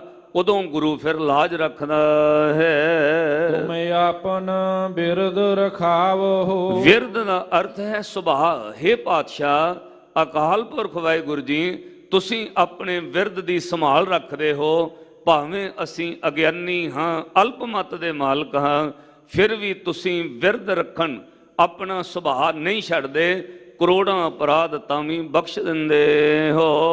ਤੁਮਰੀ ਸਾਰਣ ਤੁਮਾਰੀ ਆਸਾ, ਤੁਮ ਹੀ ਸੱਜਣ ਸੁਹੇਲੇ। ਅਰਦਾਸ ਕੀਤੀ, ਹੇ ਵਾਹਿਗੁਰੂ ਜੀ, ਮੈਂ ਤੁਹਾਡੀ ਸ਼ਰਨ ਵਿੱਚ ਹਾਂ। ਤੁਹਾਡੀ ਸ਼ਰਨ ਤੇ ਤੁਹਾਡੀ ਆਸ ਦੋ ਚੀਜ਼ਾਂ ਨੇ। ਕਈ ਵਾਰ ਸ਼ਰਨ ਵਿੱਚ ਆ ਜਾਂਦੇ ਆ ਪਰ ਆਸ ਇੱਕ ਤੇ ਨਹੀਂ ਰੱਖਦੇ। ਸ਼ਰਨ ਵਿੱਚ ਆ ਜ਼ਰੂਰ ਗਏ ਆ, ਆਸ ਇੱਕ ਤੇ ਨਹੀਂ ਹੈ। ਆਸ ਕਿਸੇ ਹੋਰ ਤੇ ਵੀ ਰੱਖੀ ਹੋਈ ਹੈ। ਜਦੋਂ ਆਸ ਕਿਸੇ ਹੋਰ ਤੇ ਹੋਵੇ, ਮਾਫ ਕਰਿਓ, ਉਦੋਂ ਅਰਦਾਸ ਨਹੀਂ ਪੂਰੀ ਹੁੰਦੀ। ਇੱਕ ਦੀ ਸ਼ਰਨ ਵਿੱਚ ਆ ਕੇ ਅਰਦਾਸ ਕੀਤੀ ਹੈ, ਉਸ ਤੋਂ ਅਗਲੀ ਗੱਲ ਹੈ ਆਸ ਵੀ ਇੱਕ ਤੇ ਹੋਣੀ ਚਾਹੀਦੀ ਹੈ। ਜੇ ਆਸ ਕਿਸੇ ਹੋਰ ਉੱਤੇ ਹੈ, ਫਿਰ ਸਾਧ ਸੰਗਤ ਉਹਦੀ ਸ਼ਰਨ ਵਿੱਚ ਆਇਆਂ ਕੀਤੀ ਹੋਈ ਅਰਦਾਸ ਉਹ ਪ੍ਰਵਾਨ ਨਹੀਂ ਹੁੰਦੀ। ਸ੍ਰੀ ਗੁਰੂ ਰਾਮਦਾਸ ਮਹਾਰਾਜ ਜੀਆਂ ਦੇ ਦਰਬਾਰ ਵਿੱਚ ਤੁਸੀਂ ਆਉਂਦੇ ਹੋ, ਪਾਤਸ਼ਾਹ ਦਾ ਇੱਕ ਬਚਨ ਹੈ, ਕਿਹੜੀ ਚੀਜ਼ ਹੈ ਜਿਹੜੀ ਸੇਵਾ ਚੋਂ ਨਹੀਂ ਮਿਲਦੀ, ਪਰ ਸ਼ਰਤ ਇੱਕ ਹੈ ਕੋਈ ਆਸ ਰੱਖ ਕੇ ਕਰੇ, ਸ਼ਰਤ ਇੱਕ ਹੈ ਕੋਈ ਵਿਸ਼ਵਾਸ ਰੱਖ ਕੇ ਕਰੇ, ਸ਼ਰਤ ਇੱਕ ਹੈ ਕੋਈ ਸ਼ਰਨ ਵਿੱਚ ਆਇਆ ਆਸ ਪੂਰੀ ਰੱਖੇ। ਇਹ ਨਾ ਹੋਵੇ ਸ਼ਰਨ ਵਿੱਚ ਆਇਆ ਅਰਦਾਸ ਕੀਤੀ ਹੈ ਪਰ ਆਸ ਨਹੀਂ ਹੈ, ਕਿਸੇ ਹੋਰ ਪਾਸਿਓਂ ਵੀ ਚੱਲ ਰਿਹਾ ਹੈ, ਇਹ ਵੀ ਚਿੱਤ ਚ ਆਉਂਦਾ ਵੇ ਖਬਰਿਆ ਕੰਮ ਹੋਣਾ ਖਬਰਿਆ ਨਹੀਂ ਹੋਣਾ। ਆਸ ਵੀ ਇੱਕ ਤੇ ਰੱਖਣੀ ਪੈਂਦੀ। ਕਿਹੜੀ ਚੀਜ਼ ਜਿਹੜੀ ਸੇਵਾ ਚੋਂ ਨਹੀਂ ਮਿਲਦੀ। ਇੱਥੋਂ ਤੱਕ ਪਾਤਸ਼ਾਹ ਨੇ ਕਿਹਾ ਪਾਸ਼ਨ ਕ੍ਰੋਧ ਅਗਰਣੀ ਵਹਿ, ਤੂੰ ਪਛੜਿਆ ਹੋਇਆ ਜਾਂ ਆਸ ਰੱਖ ਕੇ ਸੇਵਾ ਕਰ। ਇਹ ਗੁਰੂ ਰਾਮਦਾਸ ਸਾਹਿਬ ਦਾ ਦਰਬਾਰ ਹੈ, ਇੱਥੇ ਪਛੜਿਆ ਹੋਇਆਂ ਨੂੰ ਸੇਵਾ ਕਰਨ ਵਾਲਿਆਂ ਨੂੰ ਗੁਰੂ ਆਗੂ ਬਣਾ ਦਿੰਦਾ ਹੈ। ਸਾਧ ਸੰਗਤ ਇੱਥੇ ਭਾਂਡੇ ਮਾਂਜਣ ਵਾਲਿਆਂ ਨੂੰ ਗੁਰੂ ਨੇ ਤਖਤਾਂ ਤੇ ਬਿਠਾ ਦਿੱਤਾ। ਇਹ ਗੁਰੂ ਦੀ ਵਡਿਆਈ ਹੈ। ਪਛੜਿਆ ਹੋਇਆ ਤਖਤਾਂ ਦੇ ਆਗੂ ਬਣ ਗਏ, ਜੋੜੇ ਝਾੜਨ ਵਾਲੇ, ਸਿੱਖਾਂ ਦੇ ਕਸ਼ਹਿਰੇ ਸੀਣ ਦੀ ਸੇਵਾ ਕਰਨ ਵਾਲੇ। ਸਾਧ ਸੰਗਤ ਸੁਲਤਾਨੇ ਉਲ ਕੌਮ ਬਣ ਗਏ ਕੌਮ ਦੇ ਅੰਦਰ, ਕਿਉਂਕਿ ਸੇਵਾ ਨੇ ਬਣਾਇਆ, ਪਰ ਸੇਵਾ ਵਿੱਚ ਆਸ ਸੀ। ਜਿੱਦਣ ਨਵਾਬ ਕਪੂਰ ਸਿੰਘ ਜੀਆਂ ਨੂੰ ਜੱਸਾ ਸਿੰਘ ਆਹਲੂਵਾਲੀਆ ਨੇ ਛੋਟੀ ਉਮਰ ਵਿੱਚ ਕਿਹਾ, ਕਿਉਂਕਿ ਮਾਤਾ ਸੁੰਦਰ ਕੌਰ ਜੀ ਨੇ ਦਿੱਲੀੋਂ ਘੱਲਿਆ ਸੀ ਉਹਨਾਂ ਨੂੰ ਛੋਟੀ ਉਮਰੇ, ਨਾਲ ਹੁਕਮਨਾਮਾ ਲਿਖ ਕੇ ਦਿੱਤਾ, ਨਵਾਬ ਕਪੂਰ ਸਿੰਘ ਜੀ ਇਸ ਬੱਚੇ ਦਾ ਖਾਸ ਧਿਆਨ ਰੱਖਣਾ, ਇਹਨੂੰ ਸ਼ਸਤਰ ਵਿਦਿਆ ਸਿਖਾਉਣੀ ਹੈ, ਇਹਨੂੰ ਕੀਰਤਨ ਤੇ ਗੁਰਮਤਿ ਦੇ ਸਿਧਾਂਤ ਸਿਖਾਉਣੇ ਨੇ। ਜਦੋਂ ਹੁਕਮਨਾਮਾ ਲਿਆ, ਉਹ ਪੜ੍ਹਨ ਤੋਂ ਬਾਅਦ ਨਵਾਬ ਕਪੂਰ ਸਿੰਘ ਜੀਆਂ ਨੇ ਛੋਟੀ ਉਮਰੇ ਜੱਸਾ ਸਿੰਘ ਆਹਲੂਵਾਲੀਆ ਨੂੰ ਕੋਲ ਰੱਖ ਲਿਆ। ਕਹਿੰਦੇ ਨੇ ਉਹ ਦਿੱਲੀ ਰਹੇ ਸਨ, ਜਿੱਥੇ ਬੰਦਾ ਰਵੇ ਉੱਥੋਂ ਦੀ ਭਾਸ਼ਾ ਸਿੱਖ ਜਾਂਦਾ ਹੈ। ਛੋਟੀ ਉਮਰੇ ਬੱਚੇ ਤੇ ਅਸਰ ਸੀ। ਕਈ ਵਾਰ ਗੱਲਾਂ ਵਿੱਚ ਉਹਨੇ ਹਮ ਤੋਂ ਤੁਮ ਤੋਂ ਹਿੰਦੀ ਬੋਲਣੀ। ਜਿਹੜੇ ਗੁਰੂ ਦੇ ਖਾਲਸੇ ਨਵਾਬ ਕਪੂਰ ਸਿੰਘ ਕੋਲ ਰਹਿੰਦੇ ਸੀ, ਉਹਨਾਂ ਉਹਦੀ ਅੱਲ ਪਾ ਲਈ ਤੇ ਛੇੜਨ ਲੱਗ ਪਏ। ਉਹਨੂੰ ਆਵਾਜ਼ ਮਾਰਨੀ, ਓਏ ਹਮ ਤੋਂ ਤੁਮ ਤੋਂ ਇਧਰ ਆਓ। ਜਦੋਂ ਉਹਨੂੰ ਮਖੌਲ ਉਡਾਉਣਾ ਹਮ ਤੋਂ ਤੁਮ ਤੋਂ ਕਹਿ ਕੇ, ਇੱਕ ਦਿਨ ਛੋਟੀ ਉਮਰੇ ਜੱਸਾ ਸਿੰਘ ਆਹਲੂਵਾਲੀਆ ਨੇ ਨਵਾਬ ਕਪੂਰ ਸਿੰਘ ਜੀਆਂ ਨੂੰ ਕਿਹਾ, ਜਥੇਦਾਰ ਜੀ ਮੈਨੂੰ ਛੁੱਟੀ ਦੇ ਦਿਓ, ਮੈਂ ਘਰ ਚਲੇ ਜਾਣਾ ਹੈ। ਪੁੱਛਿਆ ਬੇਟਾ ਕਿਉਂ? ਕਹਿੰਦੇ ਜੀ ਤੁਹਾਡੇ ਖਾਲਸੇ ਮੇਰਾ ਮਖੌਲ ਬੜਾ ਉਡਾਉਂਦੇ ਨੇ, ਇਹ ਮੇਰਾ ਮਜ਼ਾਕ ਉਡਾਉਂਦੇ ਨੇ, ਮੈਨੂੰ ਹਮ ਤੋਂ ਤੁਮ ਤੋਂ ਕਹਿ ਕੇ ਛੇੜਦੇ ਨੇ। ਨਵਾਬ ਕਪੂਰ ਸਿੰਘ ਜੀਆਂ ਨੇ ਗਲ ਨਾਲ ਲਾ ਕੇ ਕੰਨ ਦੇ ਹੱਥ ਫੇਰ ਕੇ ਪਿਆਰ ਦੇ ਕੇ ਇੱਕ ਗੱਲ ਕਹੀ, ਬੇਟਾ ਮੇਰੇ ਵੱਲ ਵੇਖ, ਮੈਂ ਘੋੜਿਆਂ ਦੀ ਲਿੱਦ ਚੁੱਕਣ ਵਾਲਾ ਸੀ, ਨਾ ਮੇਰੀ ਕੋਈ ਜਾਤ ਉੱਚੀ ਹੈ, ਨਾ ਮੇਰਾ ਕੋਈ ਰੂਪ ਰੰਗ ਰੇਖ, ਨਾ ਕੋਈ ਢੰਗ ਚੰਗਾ ਹੈ, ਮੈਂ ਘੋੜਿਆਂ ਦੀ ਲਿੱਦ ਚੁੱਕਣ ਵਾਲਾ, ਮੈਂ ਸਿੱਖਾਂ ਦੇ ਕਸ਼ਹਿਰੇ ਸੀਣ ਵਾਲਾ, ਮੈਂ ਤੱਪੜ ਝਾੜਨ ਵਾਲਾ, ਮੈਂ ਗੁਰੂ ਰਾਮਦਾਸ ਸਾਹਿਬ ਦੇ ਦਰਬਾਰ ਵਿੱਚ ਜੂਠੇ ਬਰਤਨ ਮਾਂਜਣ ਵਾਲਾ, ਮੇਰੇ ਵੱਲ ਵੇਖ। ਮੈਨੂੰ ਗੁਰੂ ਗੋਬਿੰਦ ਸਿੰਘ ਮਹਾਰਾਜ ਦੇ ਖਾਲਸਿਆਂ ਨੇ ਨਵਾਬ ਬਣਾ ਦਿੱਤਾ ਹੈ। ਬੇਟਾ ਗੁਰੂ ਦੇ ਖਾਲਸਿਆਂ ਦਾ ਗੁੱਸਾ ਨਾ ਕਰ, ਤੈਨੂੰ ਪਤਾ ਨਹੀਂ ਕੀ ਬਣਾ ਦੇਣ। ਬਸ ਐਸਾ ਅਸਰ ਹੋਇਆ, ਜੱਸਾ ਸਿੰਘ ਆਹਲੂਵਾਲੀਆ ਨੇ ਪੰਥ ਦਾ ਰਿਣੀ ਹੋ ਕੇ ਖਾਲਸਿਆਂ ਦੀ ਸੇਵਾ ਕੀਤੀ। ਔਰ ਸਾਧ ਸੰਗਤ ਸੇਵਾ ਕਰਨ ਵਾਲੇ ਨੂੰ ਕੌਮ ਨੇ ਸੁਲਤਾਨ ਉਲ ਕੌਮ ਜੱਸਾ ਸਿੰਘ ਆਹਲੂਵਾਲੀਆ ਬਣਾਇਆ। ਸਾਧ ਸੰਗਤ ਕਿਹੜੀ ਚੀਜ਼ ਹੈ ਜਿਹੜੀ ਸੇਵਾ ਚੋਂ ਨਹੀਂ ਮਿਲਦੀ। ਪਾਸ਼ਨ ਕ੍ਰੋਧ ਅਗਰਣੀ ਵੈ। ਅਗਲੀ ਗੱਲ ਹੈ ਨਿਰਾਸੰ ਆਸ ਪੂਰਣੇ। ਕਿੰਨਾ ਵੀ ਬੰਦਾ ਨਿਰਾਸ਼ਾ ਹੋ ਜਾਏ, ਜਿਹਦੀ ਆਸ ਕਿਤਿਓਂ ਪੂਰੀ ਨਾ ਹੋਵੇ, ਉਹ ਸੇਵਾ ਕਰੇ ਆਸ ਰੱਖ ਕੇ। ਚੇਤੇ ਰੱਖਿਓ ਗੁਰੂ ਰਾਮਦਾਸ ਸਾਹਿਬ ਦੇ ਦਰਬਾਰ ਚੋਂ ਆਸਾ ਪੂਰੀ ਹੁੰਦੀ ਹੈ। ਇਤਿਹਾਸ ਵਿੱਚ ਤੁਸੀਂ ਸੁਣਦੇ ਪੜ੍ਹਦੇ ਰਹਿੰਦੇ ਹੋ। ਮੈਂ ਸਿਰਫ ਤੁਹਾਡਾ ਧਿਆਨ ਦਿਵਾਉਣਾ, ਮਾਲਵੇ ਦਾ ਚੌਧਰੀ ਬਾਬਾ ਆਦਮ ਆ ਕੇ ਫਰਿਆਦ ਕਰਦਾ ਹੈ, ਪਾਤਸ਼ਾਹ ਨੇ ਕਿਹਾ ਸੇਵਾ ਕਰੋ। ਜਿੱਦਣ ਸੇਵਾ ਆਸ ਰੱਖ ਕੇ ਕੀਤੀ ਪ੍ਰਵਾਨ ਹੋਈ, ਉਦਣ ਧੰਨ ਗੁਰੂ ਰਾਮਦਾਸ ਮਹਾਰਾਜ ਜੀਆਂ ਨੇ ਬਚਨ ਕਹੇ, ਜਾ ਭਾਈ ਆਦਮ, ਆਪਣੇ ਹਿੱਸੇ ਚੋਂ ਗੁਰੂ ਨਾਨਕ ਦੇ ਘਰੋਂ ਤੈਨੂੰ ਪੁੱਤਰ ਦੀ ਦਾਤ ਦਿੱਤੀ, ਤੇਰੇ ਪੁੱਤਰ ਹੋਏਗਾ, ਨਾਮ ਭਾਈ ਭਗਤੂ ਰੱਖੀ। ਸਾਧ ਸੰਗਤ ਨਿਰਾਸੰ ਆਸ ਪੂਰਨ ਹੈ। ਜਿਹਦੀ ਕਿਤੇੋਂ ਆਸ ਪੂਰੀ ਨਾ ਹੋਵੇ, ਉਹ ਗੁਰੂ ਦੇ ਦਰ ਉੱਤੇ ਸੇਵਾ ਕਰੇ ਵਿਸ਼ਵਾਸ ਰੱਖ ਕੇ, ਆਸਾ ਪੂਰੀ ਹੁੰਦੀ। ਨਿਰਧਨ ਪੈਂਗ ਧਨਵੰਤੇ। ਕੋਈ ਨਿਰਧਨ ਬੰਦਾ ਹੋਵੇ ਉਹਨੂੰ ਗੁਰੂ ਧਨਵਾਨ ਬਣਾ ਦਿੰਦਾ, ਇਕੱਲੇ ਬਾਹਰੀ ਤੌਰ ਤੇ ਨਹੀਂ। ਇਹਦੇ ਅਰਥ ਇਹ ਨਾ ਸਮਝਿਓ ਵੀ ਬੰਦਾ ਬਾਹਰੋਂ ਕੌਡੀਆਂ ਦੀ ਸੇਵਾ ਕਰੇ ਕਰੋੜਾਂ ਦਾ ਹੋ ਜਾਣ, ਬਾਹਰੋਂ ਧਨ ਵੀ ਮਿਲਦਾ ਹੈ, ਪਰ ਜਿਹਨੂੰ ਕਿਹਾ ਨਿਰਧਨ ਪੈਂਗ ਧਨਵੰਤੇ, ਗੁਰੂ ਗ੍ਰੰਥ ਸਾਹਿਬ ਮਹਾਰਾਜ ਦੀ ਬਾਣੀ ਦੇ ਅਨੁਸਾਰ ਨਿਰਧਨ ਤੇ ਧਨਵਾਨ ਪਤਾ ਕੌਣ ਹੈ? ਜਿਹਦੇ ਕੋਲ ਨਾਮ ਦਾ ਧਨ ਹੈ ਉਹ ਧਨਵਾਨ ਹੈ, ਜਿਹਦੇ ਕੋਲ ਨਾਮ ਦਾ ਧਨ ਨਹੀਂ ਉਹ ਕੰਗਾਲ ਹੈ। ਵਚਨ ਤੁਸੀਂ ਪੜ੍ਹਦੇ ਹੋ, ਜਿਨ ਕਹਿ ਪੱਲੇ ਧਨ ਵਸੈ ਤਿਨ ਕਾ ਨਾਉ ਫਕੀਰ, ਜਿਨ ਕਹਿ ਹਿਰਦੈ ਤੂੰ ਵਸੈ ਤੇ ਨਰ ਗੁਣੀ ਗਹੀਰ। ਇੱਕ ਬਚਨ ਭਗਤ ਕਬੀਰ ਸਾਹਿਬ ਦਾ ਤੁਹਾਨੂੰ ਯਾਦ ਹੈ, ਦੁਨਿਆਵੀ ਤੌਰ ਤੇ ਕੋਈ ਨਿਰਧਨ ਬੰਦਾ ਹੋਵੇ ਉਹਨੂੰ ਸੱਚਮੁੱਚ ਆਦਰ ਨਹੀਂ ਮਿਲਦਾ। ਕਿੰਨਾ ਵੀ ਪੜ੍ਹਿਆ ਲਿਖਿਆ ਗਿਆਨਵਾਨ ਹੈ, ਜੇ ਪੈਸਾ ਕੋਲ ਨਹੀਂ ਹੈ ਆਦਰ ਨਹੀਂ। ਇੱਥੇ ਅਨਪੜ੍ਹ ਬੰਦਿਆਂ ਦਾ ਆਦਰ ਧਨਵਾਨ ਹੋਣ ਕਰਕੇ ਪੜ੍ਹਿਆ ਲਿਖਿਆ ਨਾਲੋਂ ਵੀ ਜ਼ਿਆਦਾ ਹੁੰਦਾ ਹੈ। ਮਾਫ ਕਰਿਓ, ਰਾਜਾ ਅਨਪੜ੍ਹ ਹੋਵੇ ਉਹਦੇ ਅੱਗੇ ਨੌਕਰੀ ਕਰਨ ਵਾਲਾ ਕਿੰਨਾ ਵੀ ਪੜ੍ਹਿਆ ਲਿਖਿਆ ਉਹਨੂੰ ਰਾਜੇ ਨੂੰ ਸਲੂਟ ਮਾਰਨਾ ਪੈਂਦਾ ਹੈ। ਮਾਫ ਕਰਿਓ, ਇੱਥੇ ਮਿਨਿਸਟਰ 5-7 ਕਲਾਸਾਂ ਪੜ੍ਹਿਆ ਹੁੰਦਾ ਹੈ, IPS ਨੇ 16 ਸਾਲ 17 ਸਾਲ ਕਠਿਨ ਮਿਹਨਤ ਕਰਕੇ ਕੋਈ IPS PCS ਬਣਦਾ ਹੈ, ਪਰ ਉਹਨੂੰ 8 ਪੜ੍ਹੇ ਨੂੰ ਵੀ ਉਹ IPS ਅਫਸਰ ਨੂੰ ਸਲੂਟ ਮਾਰਨਾ ਪੈਂਦਾ ਉਹਨੂੰ ਜਾ ਕੇ। ਕਿਉਂ? ਇੱਥੇ ਦੁਨੀਆ ਵਿੱਚ ਧਨਵਾਨ ਬੰਦੇ ਦਾ ਮਾਣ ਹੈ। ਪਾਤਸ਼ਾਹ ਨੇ ਕਿਹਾ ਨਿਰਧਨ ਆਦਰ ਕੋਈ ਨਾ ਦੇ, ਲੱਖ ਯਤਨ ਕਰੇ ਕੋਈ ਚਿੱਤ ਨਾ ਧਰੇ, ਜੋ ਨਿਰਧਨ ਸਰਦਨ ਕਹਿ ਜਾਏ, ਅੱਗੇ ਬੈਠਾ ਪੀਠ ਫਰਾਏ, ਜੋ ਸਰਦਨ ਨਿਰਧਨ ਕਹਿ ਜਾਏ, ਦਿया ਆਦਰ ਲਿਆ ਬੁਲਾਏ, ਨਿਰਧਨ ਸਰਦਨ ਦੋਨੋਂ ਭਾਈ, ਪ੍ਰਭ ਕੀ ਕਲਾ ਨਾ ਮਿੱਟੀ ਜਾਈ। ਅਖੀਰ ਤੇ ਬਚਨ ਕਿਹਾ, ਕਹੋ ਕਬੀਨ ਨਿਰਧਨ ਹੈ ਸੋਈ, ਜਾ ਕੇ ਹਿਰਦੈ ਰਾਮ ਨਾ ਹੋਈ। ਜਿਹਦੇ ਹਿਰਦੇ ਵਿੱਚ ਰੱਬ ਦਾ ਨਾਮ ਨਹੀਂ ਉਹ ਨਿਰਧਨ ਬੰਦਾ ਹੈ। ਨਿਰਧਨ ਪੈਂਗ ਧਨਵੰਤੇ, ਉਹਨੂੰ ਰੱਬ ਧਨਵਾਨ ਬਣਾ ਦਿੰਦਾ। ਵਸਤਾ ਟੁੱਟੀ ਝੁੰਪੜੀ ਚੀਰ ਸਭ ਛੰਨਾ, ਜਾਤ ਨ ਪਤ ਨ ਆਦਰੋ ਧਿਆਨ ਪਰ ਮਿੰਨਾ, ਮਿੱਤਰ ਨ ਇਠ ਧਨ ਰੂਪਹੀਣ ਕੇ ਸਾਕ ਨਾ ਸਿੰਨਾ, ਰਾਜਾ ਸਗਲੀ ਸ੍ਰਿਸ਼ਟ ਕਾ।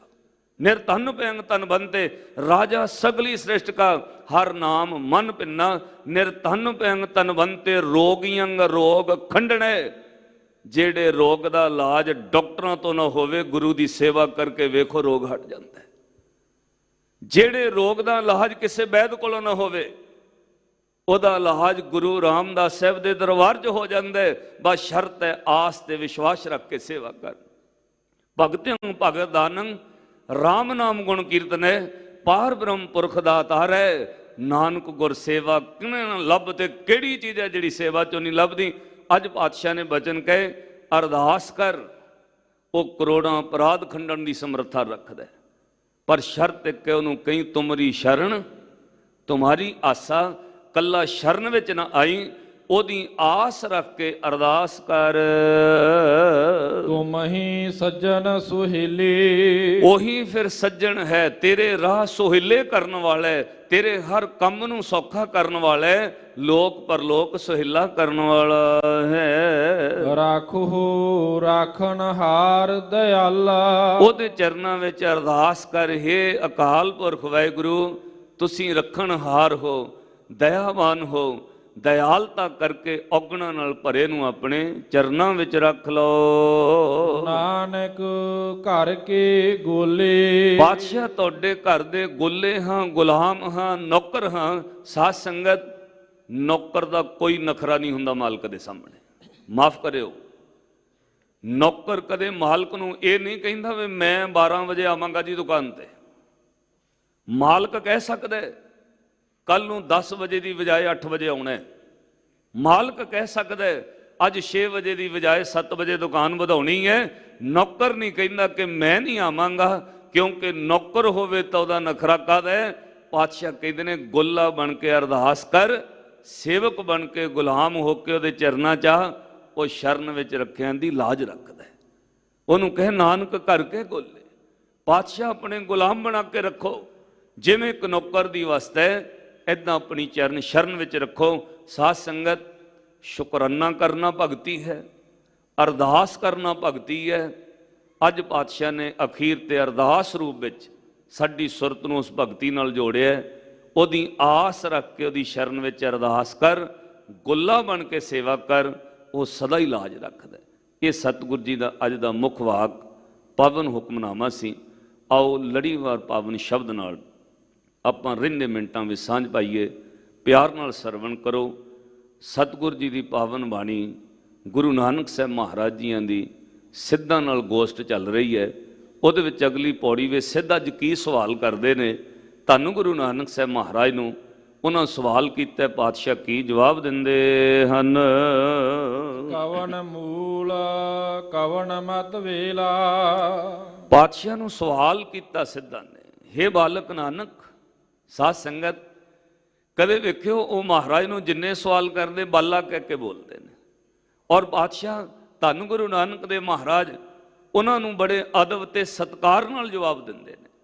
ਹਜ਼ੂਰ ਨੂੰ ਉਹਨਾਂ ਸਵਾਲ ਕੀਤਾ, ਧੰਨ ਗੁਰੂ ਨਾਨਕ ਸਾਹਿਬ ਮਹਾਰਾਜ ਨੂੰ ਅੱਜ 43ਵੀਂ ਪੌੜੀ ਵਿੱਚ ਕਹਿੰਦੇ ਨੇ ਕਵਣ ਮੂਲ ਕਵਣ ਮਤ ਵੇਲਾ। ਪਾਤਸ਼ਾਹ ਦੱਸੋ ਬੰਦੇ ਦਾ ਮੂਲ ਕੀ ਹੈ, ਤੁਹਾਡੀ ਰਮਤਾ ਮੂਲ ਕਿੱਥੋਂ ਹੋਈ ਹੈ। ਸ਼੍ਰੀ ਗੁਰੂ ਨਾਨਕ ਸਾਹਿਬ ਮਹਾਰਾਜ ਨੂੰ ਹੁਣ ਸਿੱਧ ਜੋਗੀ ਸਵਾਲ ਕਰ ਰਹੇ ਹਨ। ਤੇਰਾ ਕਵਣ ਗੁਰੂ ਜਿਸ ਕਾ ਤੂੰ ਚੇਲਾ। ਪਾਤਸ਼ਾਹ ਤੁਹਾਡਾ ਗੁਰੂ ਕੌਣ ਹੈ, ਹੇ ਨਾਨਕ ਜੀ ਤੁਸੀਂ ਦੱਸੋ ਤੁਹਾਡਾ ਗੁਰੂ ਕੌਣ ਹੈ ਤੇ ਤੁਸੀਂ ਚੇਲੇ ਕਿਸ ਦੇ ਹੋ। ਆਪਣੇ ਗੁਰੂ ਬਾਰੇ ਦੱਸੋ, ਤੁਹਾਡਾ ਗੁਰੂ ਕੌਣ ਹੈ ਤੇ ਤੁਸੀਂ ਕਿਸ ਦੇ ਚੇਲੇ ਹੋ। ਕਵਨ ਕਥਾ ਲੇ ਰਹੋ ਨਿਰਾਲੇ। ਕਹਿੰਦੇ ਨੇ ਉਹ ਗਿਆਨ ਦੱਸੋ, ਉਹ ਕਥਾ ਦੱਸੋ ਜਿਸ ਗਿਆਨ ਨਾਲ ਦੁਨੀਆ ਤੋਂ ਵੱਖ ਰਹੀਦਾ, ਜਿਸ ਗਿਆਨ ਨਾਲ ਬੰਦਾ ਸੰਸਾਰ ਵਿੱਚ ਰਹਿੰਦਿਆਂ ਨਿਰਾਲਾ ਰਹਿੰਦਾ, ਜਿਹਦੇ ਨਾਲ ਤੁਸੀਂ ਗ੍ਰਸਤੀ ਵੀ ਹੋ ਤੇ ਨਿਰਾਲੇ ਵੀ ਅਖਵਾਉਂਦੇ ਹੋ। ਦੱਸੋ ਉਹ ਗਿਆਨ ਕੀ ਕਥਾ ਹੈ। ਬੋਲਾ ਨਾਨਕ ਸੁਣੋ ਤੁਮ ਬਾਲੇ। ਪਾਤਸ਼ਾਹ ਨੂੰ ਕਹੇ, ਹੇ ਨਾਨਕ, ਬਾਲਕ ਨਾਨਕ ਬੋਲੋ, ਦੱਸੋ ਗ੍ਰਸਤ ਵਿੱਚ ਰਹਿੰਦਿਆਂ ਨਿਰਾਲੇ ਕਿਵੇਂ ਹੋ, ਤੁਹਾਡਾ ਗੁਰੂ ਕੌਣ ਹੈ, ਕਿਹਦੇ ਚੇਲੇ ਹੋ ਤੁਸੀਂ, ਪਰਿਵਾਰ ਵਿੱਚ ਰਹਿੰਦਿਆਂ ਨਿਰਾਲੇ ਕਿਵੇਂ ਰਹਿ ਰਹੇ ਹੋ, ਤੁਹਾਨੂੰ ਕ੍ਰੋਧ ਨਹੀਂ ਆਉਂਦਾ, ਮੋਹ ਨਹੀਂ ਆਉਂਦਾ, ਈਰਖਾ ਨਹੀਂ ਆਉਂਦੀ, ਪਰਿਵਾਰ ਵਿੱਚ ਗ੍ਰਸਤ ਵਿੱਚ ਰਹਿੰਦਿਆਂ ਬੰਦਾ ਪਾਰ ਕਿਵੇਂ ਲੱਗ ਸਕਦਾ। ਸਾਧ ਸੰਗਤ ਗ੍ਰਸਤ ਵਿੱਚ ਇਹ ਚੀਜ਼ਾਂ ਜ਼ਰੂਰ ਰਹਿੰਦੀਆਂ ਨੇ, ਮੋਹ, ਕਾਮ, ਕ੍ਰੋਧ, ਲੋਭ, ਮੋਹ, ਅਹੰਕਾਰ, ਇਸ ਚੀਜ਼ ਤੋਂ ਕੋਈ ਬੰਦਾ ਮੁਕਤ ਨਹੀਂ ਹੈ। ਪਰ ਯਾਦ ਰੱਖਿਓ ਗ੍ਰਸਤੀਆਂ ਨੂੰ ਰੱਬ ਨੇ ਛੋਟ ਬੜੀ ਦਿੱਤੀ ਹੈ। ਗ੍ਰਸਤੀ ਬੰਦਾ ਹੋਵੇ ਤੇ ਮੋਹ ਵਿੱਚ ਹੋਵੇ, ਉਹਨੂੰ ਰੱਬ ਮਾਫ ਕਰ ਦਿੰਦਾ। ਪਤਾ ਕਿਉਂ? ਮੋਹ ਤੋਂ ਬਗੈਰ ਮਾਂ ਬੱਚੇ ਨੂੰ ਪਾਲ ਹੀ ਨਹੀਂ ਸਕਦੀ, ਮੋਹ ਤੋਂ ਬਗੈਰ ਬੱਚੇ ਦੀ ਪਰਵਰਿਸ਼ ਨਹੀਂ ਹੋ ਸਕਦੀ। ਜੇ ਮੋਹ ਨਾ ਹੋਵੇ, ਬੱਚੇ ਜਨਮ ਤੋਂ ਬਾਅਦ ਮਾਂ ਪਿਓ ਪਹਿਲਾਂ ਹੀ ਛੱਡ ਦੇਣੇ, ਨਾ ਕਿਹੜਾ ਕੰਮ ਆਉਣਾ। ਮੋਹ ਕਰਕੇ ਬੱਚਿਆਂ ਨੂੰ ਪਾਲਿਆ ਜਾਂਦਾ ਹੈ। ਤਾਈਓ ਪਾਤਸ਼ਾਹ ਨੇ ਬਚਨ ਕਹੇ, ਕਬੀਰ ਜੋ ਗ੍ਰਹਿ ਕਰੇ ਤਾਂ ਧਰਮ ਕਰ, ਜੇ ਗ੍ਰਸਤੀ ਹੈ ਤਾਂ ਗ੍ਰਸਤ ਦੇ ਧਰਮ ਵਿੱਚ ਰਹੀ, ਨਹੀਂ ਤਾਂ ਕਰ ਬੈਰਾਗ, ਬੈਰਾਗੀ ਬੰਧਨ ਕਰੇ ਤਾਕੋ ਵੱਡੋ ਭਾਗ। ਬੱਚੇ ਨਹੀਂ ਆ, ਪਰਿਵਾਰ ਛੱਡ ਕੇ ਤੂੰ ਉਦਾਸੀ ਹੋ ਗਏ ਤੇ ਫਿਰ ਗ੍ਰਸਤੀਆਂ ਵਾਲੇ ਬੰਧਨ 'ਚ ਪਿਆ, ਫਿਰ ਤੇਰੇ ਭਾਗ ਮਾੜੇ ਨੇ। ਗ੍ਰਸਤੀ ਹੋਵੇਂ ਤਾਂ ਕੋਈ ਗੱਲ ਨਹੀਂ, ਪਰ ਗ੍ਰਸਤੀ ਹੈ ਨਹੀਂ, ਗ੍ਰਸਤੀਆਂ ਵਾਲੇ ਬੰਧਨ ਵਿੱਚ, ਲੋਭ ਵਿੱਚ, ਮੋਹ ਵਿੱਚ ਹੈ, ਫਿਰ ਤੇਰੇ ਭਾਗ ਮਾੜੇ ਨੇ। ਗ੍ਰਸਤੀ ਦਾ ਲੋਭ ਹੋਣਾ ਜਾਇਜ਼ ਹੈ, ਜੇ ਉਹ ਥੋੜਾ ਬਹੁਤਾ ਲੋਭ ਨਾ ਕਰੇ ਸਾਧ ਸੰਗਤ, ਉਹ ਆਪਣੇ ਘਰ ਧਨ ਦੌਲਤ ਨਹੀਂ ਜੋੜੇਗਾ, ਬੱਚਿਆਂ ਨੂੰ ਕਿਵੇਂ ਪੜਾਏਗਾ। ਹਰ ਗ੍ਰਸਤੀ ਨੂੰ ਲੋਭ ਹੈ 2 ਘੰਟੇ ਹੋਰ ਕੰਮ ਕਰ ਲਈਏ, 4 ਪੈਸੇ ਇੱਧਰੋਂ ਵੀ ਆ ਜਾਣ, ਪਰ ਉਹ ਹੱਦ ਤੋਂ ਬਾਹਰ ਨਹੀਂ ਹੋਣਾ ਚਾਹੀਦਾ। ਕੋਈ ਵੀ ਚੀਜ਼ ਹੱਦ ਤੋਂ ਬਾਹਰ ਘਾਤਕ ਹੈ। ਚੁੱਲ੍ਹੇ ਵਿੱਚ ਬਲਦੀ ਅੱਗ ਭੋਜਨ ਪਕਾ ਦਿੰਦੀ ਹੈ, ਪਰ ਅੱਗ ਮਰਿਆਦਾ ਤੋਂ ਬਾਹਰ ਚਲੀ ਜਾਏ ਤੇ ਘਰ ਸਾੜ ਦਿੰਦੀ। ਅੱਜ ਸਾਹਿਬ ਨੂੰ ਉਹਨਾਂ ਸਵਾਲ ਕੀਤਾ, ਹੁਣ ਮੇਰੇ ਪਾਤਸ਼ਾਹ ਜਵਾਬ ਦਿੰਦੇ ਹਨ। ਇਸ ਕਥਾ ਕਾ ਦੇ ਵਿਚਾਰ। ਪਾਤਸ਼ਾਹ ਨੂੰ ਕਹਿੰਦੇ ਜੀ ਇਸ ਕਥਾ ਦਾ ਵਿਚਾਰ ਦਿਓ, ਦੱਸੋ ਹੈ ਗੁਰੂ ਨਾਨਕ ਸਾਹਿਬ ਮਹਾਰਾਜ, ਕੌਣ ਗੁਰੂ ਕਿਹਦੇ ਚੇਲੇ, ਕਿਵੇਂ ਤੁਸੀਂ ਨਿਰਾਲੇ ਰਹਿੰਦੇ ਹੋ। ਭਵਜਲ ਸ਼ਬਦ ਲੰਘਾਵਣ ਹਾਰ। ਕਹਿੰਦੇ ਮਹਾਰਾਜ ਜੀ ਕਿਹੜਾ ਸ਼ਬਦ ਹੈ ਜਿਹਦੇ ਨਾਲ ਭਵਜਲ ਤੋਂ ਪਾਰ ਲੰਘ ਜਾਓਗੇ, ਕਿਹੜੇ ਸ਼ਬਦ ਦਾ ਤੁਸੀਂ ਪ੍ਰਚਾਰ ਕਰ ਰਹੇ ਹੋ, ਦੱਸੋ ਕਿਹੜੇ ਗਿਆਨ ਤੇ ਸ਼ਬਦ ਨਾਲ ਭਵਜਲੋਂ ਪਾਰ ਹੋਈਦਾ ਹੈ। ਪਵਨ ਆਰੰਭ ਸਤਿਗੁਰ ਮਤ ਵੇਲਾ। ਧੰਨ ਗੁਰੂ ਨਾਨਕ ਸਾਹਿਬ ਮਹਾਰਾਜ ਜੀ ਨੇ ਜਵਾਬ ਦਿੱਤਾ, ਕਹਿੰਦੇ ਪਵਨ ਆਰੰਭ, ਪ੍ਰਾਣ ਜਿਹੜੇ ਨੇ ਉਹ ਮਨੁੱਖ ਦੀ ਆਰੰਭਤਾ ਹੈ। ਜਦੋਂ ਬੱਚੇ ਦਾ ਜਨਮ ਹੋਇਆ, ਸਭ ਤੋਂ ਪਹਿਲਾਂ ਡਾਕਟਰਾਂ ਵੇਖਿਆ ਸਾਹ ਚੱਲਦਾ, ਲੱਤਾਂ ਪਕੜ ਕੇ ਉਹਨੂੰ ਪੁੱਠਾ ਕਰਕੇ ਥੋੜਾ ਥੱਪਤ ਪਾਉਣਗੇ, ਜਦੋਂ ਸਵਾਸ ਚੱਲ ਜਾਏ, ਬੱਚਾ ਰੋਣ ਲੱਗ ਜਾਏ, ਪ੍ਰਾਣ ਸਹੀ ਆਉਣ ਲੱਗ ਜਾਣ, ਜੀਵਨ ਸ਼ੁਰੂ ਹੁੰਦਾ ਹੈ। ਸਾਧ ਸੰਗਤ ਕਈ ਵਾਰ ਜਨਮ ਦੌਰਾਨ ਡਾਕਟਰ ਵੀ ਡਰ ਜਾਂਦੇ ਨੇ, ਸਾਹ ਨਹੀਂ ਲੈ ਰਿਹਾ ਬੱਚਾ, ਉਹਨੂੰ ਪੁੱਠਾ ਕਰਕੇ ਥੱਪਤ ਪਾਉਣਗੇ, ਉਹਦੇ ਕੋਲ ਖੜਾਕ ਕਰਨਗੇ। ਪਵਨ ਭਾਵ ਸਵਾਸਾਂ ਤੋਂ, ਪ੍ਰਾਣਾਂ ਤੋਂ ਆਰੰਭਤਾ ਹੈ। ਸਤਿਗੁਰ ਸੱਚੇ ਪਾਤਸ਼ਾਹ ਦੀ ਬਖਸ਼ਿਸ਼ ਕਰ ਰਹੇ, ਕਹਿੰਦੇ ਪਵਨ ਆਰੰਭ ਸਤਿਗੁਰ ਮਤ ਵੇਲਾ, ਭਾਈ ਗੁਰੂ ਦਾ ਗਿਆਨ ਹੀ ਵੇਲਾ ਗਿਆਨ ਦੇਣ ਵਾਲਾ, ਉੱਥੋਂ ਜੀਵਨ ਸ਼ੁਰੂ ਹੁੰਦਾ ਹੈ, ਪਰ ਮਨੁੱਖ ਦੀ ਰਮਤਾ ਪ੍ਰਾਣਾ ਤੋਂ ਹੈ। ਸ਼ਬਦ ਗੁਰੂ ਸੁਰਤ ਧੁਨ ਚੇਲਾ, ਕਹਿੰਦੇ ਗੁਰੂ ਦਾ ਦਿੱਤਾ ਸ਼ਬਦ, ਅਕਾਲ ਪੁਰਖ ਵਾਹਿਗੁਰੂ ਦਾ ਹੁਕਮ, ਉਹਦਾ ਉਪਦੇਸ਼, ਉਹੀ ਗੁਰੂ ਹੈ। ਮੇਰਾ ਗੁਰੂ ਸ਼ਬਦ ਹੈ, ਤੇ ਚੇਲਾ ਕੌਣ ਹੈ? ਮੇਰੀ ਸੁਰਤ ਉਸ ਸ਼ਬਦ ਦਾ ਚੇਲਾ ਹੈ, ਸਰੀਰ ਚੇਲਾ ਨਹੀਂ ਹੈ। ਸਰੀਰ ਜਿਹੜਾ ਹੈ ਉਹ ਜਨਮ ਮਰਨ ਵਿੱਚ ਹੈ, ਨਾ ਗੁਰੂ ਜਨਮ ਮਰਨ ਵਿੱਚ ਹੈ, ਨਾ ਚੇਲਾ ਜਨਮ ਮਰਨ ਵਿੱਚ ਹੈ। ਭਾਵ ਸ਼ਬਦ ਗੁਰੂ ਹੈ, ਤੇ ਉਸ ਸ਼ਬਦ ਦੇ ਰਾਹ ਤੇ ਤੁਰਨ ਵਾਲਾ ਸੁਰਤ ਚੇਲਾ ਹੈ। ਅਕਥ ਕਥਾ ਲੈ ਰਹੋ ਨਿਰਾਲਾ, ਕਹਿੰਦੇ ਅਕਾਲ ਪੁਰਖ ਵਾਹਿਗੁਰੂ ਜੀ ਦੀ ਕਥਨ ਤੋਂ ਰਹਿਤ ਕਥਾ, ਭਾਵ ਇਹ ਸੰਸਾਰ ਸ੍ਰਿਸ਼ਟੀ ਉਹਨੇ ਕਿਵੇਂ ਸਿਰਜੀ ਹੈ, ਉਸ ਅਕਾਲ ਪੁਰਖ ਵਾਹਿਗੁਰੂ ਨੂੰ ਵਾਹ ਵਾਹ ਕਹਿੰਦਿਆਂ, ਉਹਦੀ ਸ੍ਰਿਸ਼ਟੀ ਤੋਂ ਬਲਿਹਾਰ ਜਾਂਦਿਆਂ, ਸੰਸਾਰ ਵਿੱਚ ਰਹਿੰਦਿਆਂ ਨਿਰਾਲੇ ਰਹੀਦਾ। ਕਿਉਂ? ਸੁਰਤ ਕਰਕੇ ਇਹ ਯਾਦ ਰੱਖੀਦਾ, ਬਲਿਹਾਰੀ ਕੁਦਰਤ ਵਸਿਆ, ਤੇਰਾ ਅੰਤ ਨਾ ਜਾਈ ਲਖਿਆ। ਉਹਦੀ ਸਾਜੀ ਹੋਈ ਸ੍ਰਿਸ਼ਟੀ ਤੋਂ ਬਲਿਹਾਰ ਜਾਈਦਾ। ਇਹ ਅਕਥ ਭਾਵ ਕਥਨ ਤੋਂ ਰਹਿਤ ਉਹਦੀ ਵਡਿਆਈ, ਇਹ ਸੁਰਤ ਨੂੰ ਸੰਸਾਰ ਤੋਂ ਨਿਰਾਲਾ ਰੱਖਦੀ ਹੈ। ਨਾਨਕ ਜੁਗ ਜੁਗ ਗੁਰ ਗੋਪਾਲਾ, ਕਹਿੰਦੇ ਹੋ ਅਕਾਲ ਪੁਰਖ ਵਾਹਿਗੁਰੂ ਗੋਪਾਲ, ਸ੍ਰਿਸ਼ਟੀ ਨੂੰ ਸਿਰਜਣਹਾਰ। ਗੁਰੂ ਦੇ ਗਿਆਨ ਰਾਹੀਂ ਇਹ ਸਮਝ ਆਉਂਦੀ ਹੈ, ਬਾਰ-ਬਾਰ ਉਹ ਅਕਾਲ ਪੁਰਖ ਵਾਹਿਗੁਰੂ ਪ੍ਰਤਪਾਲਣਾ ਕਰਦਾ ਹੈ, ਜੁਗਾਂ ਜੁਗੰਤਰਾਂ ਤੋਂ ਪ੍ਰਤਪਾਲਣਾ ਕਰਦਾ ਹੈ। ਅਕਾਲ ਪੁਰਖ ਵਾਹਿਗੁਰੂ ਹੀ ਸੰਸਾਰ ਸ੍ਰਿਸ਼ਟੀ ਧਰਤੀ ਦਾ ਪਾਲਕ ਹੈ। ਇਹ ਸੁਰਤ ਕਰਕੇ ਸ਼ਬਦ ਦੇ ਗਿਆਨ ਵਿੱਚ ਚੇਲਾ ਬਣ ਕੇ ਸੁਰਤ ਰਹਿੰਦੀ ਹੈ। ਏਕ ਸ਼ਬਦ ਜਿਤ ਕਥਾ ਵਿਚਾਰੀ, ਕਹਿੰਦੇ ਇੱਕ ਗੁਰੂ ਦੇ ਗਿਆਨ, ਗੁਰੂ ਦੇ ਉਪਦੇਸ਼ ਨੂੰ ਵਿਚਾਰ ਕਰਦੀ ਹੈ ਸੁਰਤ।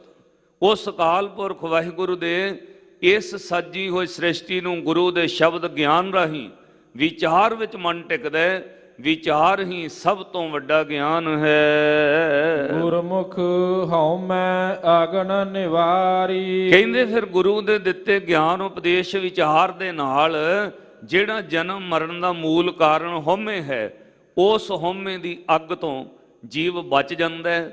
ਭਾਵ ਸੁਰਤ ਜਿਹੜੀ ਹੈ ਉਹ ਹਉਮੈ ਦੀ ਅੱਗ ਵਿੱਚ ਨਹੀਂ ਪੈਂਦੀ, ਇਸ ਲਈ ਜਨਮ ਮਰਨ ਤੋਂ ਮੁਕਤ ਹੋ ਜਾਈਦਾ।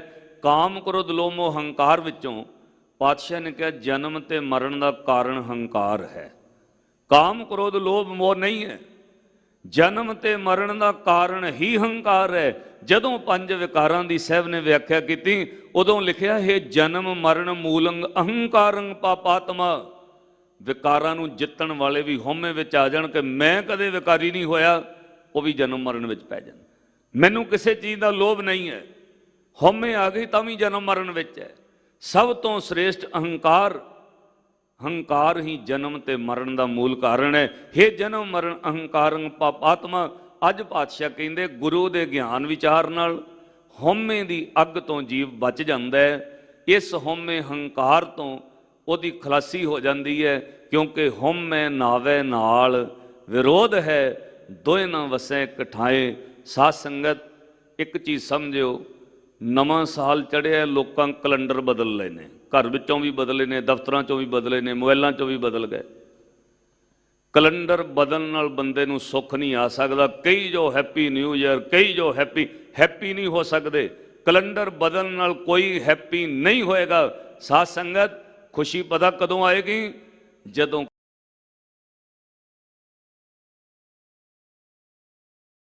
ਕੈਲੰਡਰ ਬਦਲਣ ਵਾਲਿਆ ਕਿਤੇ ਕਰੈਕਟਰ ਬਦਲ ਲਏਗਾ। ਜਿੰਨੀ ਦੇਰ ਕਰੈਕਟਰ ਨਹੀਂ ਬਦਲਿਆ, ਕੈਲੰਡਰ ਬਦਲਣ ਨਾਲ ਜੀਵਨ ਵਿੱਚ ਖੁਸ਼ੀ ਨਹੀਂ ਆਏਗੀ। ਪਾਤਸ਼ਾਹ ਕਹਿੰਦੇ ਨੇ ਹਉਮੈ ਛੱਡ, ਹੰਕਾਰ ਛੱਡ, ਅੰਦਰੋਂ ਹਉਮੈ ਬਦਲ ਗਈ, ਤੇਰਾ ਕਰੈਕਟਰ ਚੇਂਜ ਹੋ ਗਿਆ, ਫਿਰ ਜੀਵਨ ਸੁਖੀ ਹੈ। ਤੇ ਜੇ 2022 ਵਾਲੀ ਹਉਮੈ ਚੱਕੀ ਹੋਈ ਹੈ, ਫਿਰ ਕਦਾ ਹੈਪੀ ਨਿਊ ਈਅਰ ਹੋਇਆ? ਉਹੀਓ ਕੱਲ ਕਲੇਸ਼, ਉਹੀਓ ਆਦਤਾਂ, ਉਹੀਓ ਹੈਬਿਟਸ, ਸਭ ਕੁਝ ਉਹੀਓ ਹੈ। ਦਿਨ ਬਦਲਣ ਨਾਲ ਕੁਝ ਨਹੀਂ ਹੋਏਗਾ। ਉਹੀਓ ਸੂਰਜ ਸੋਈ, ਚੰਦ ਚੜ੍ਹੇ ਸੇ ਤਾਰੇ, ਸਹੀ ਦੁਨੀਆ ਤਪਤ ਰਹੇ।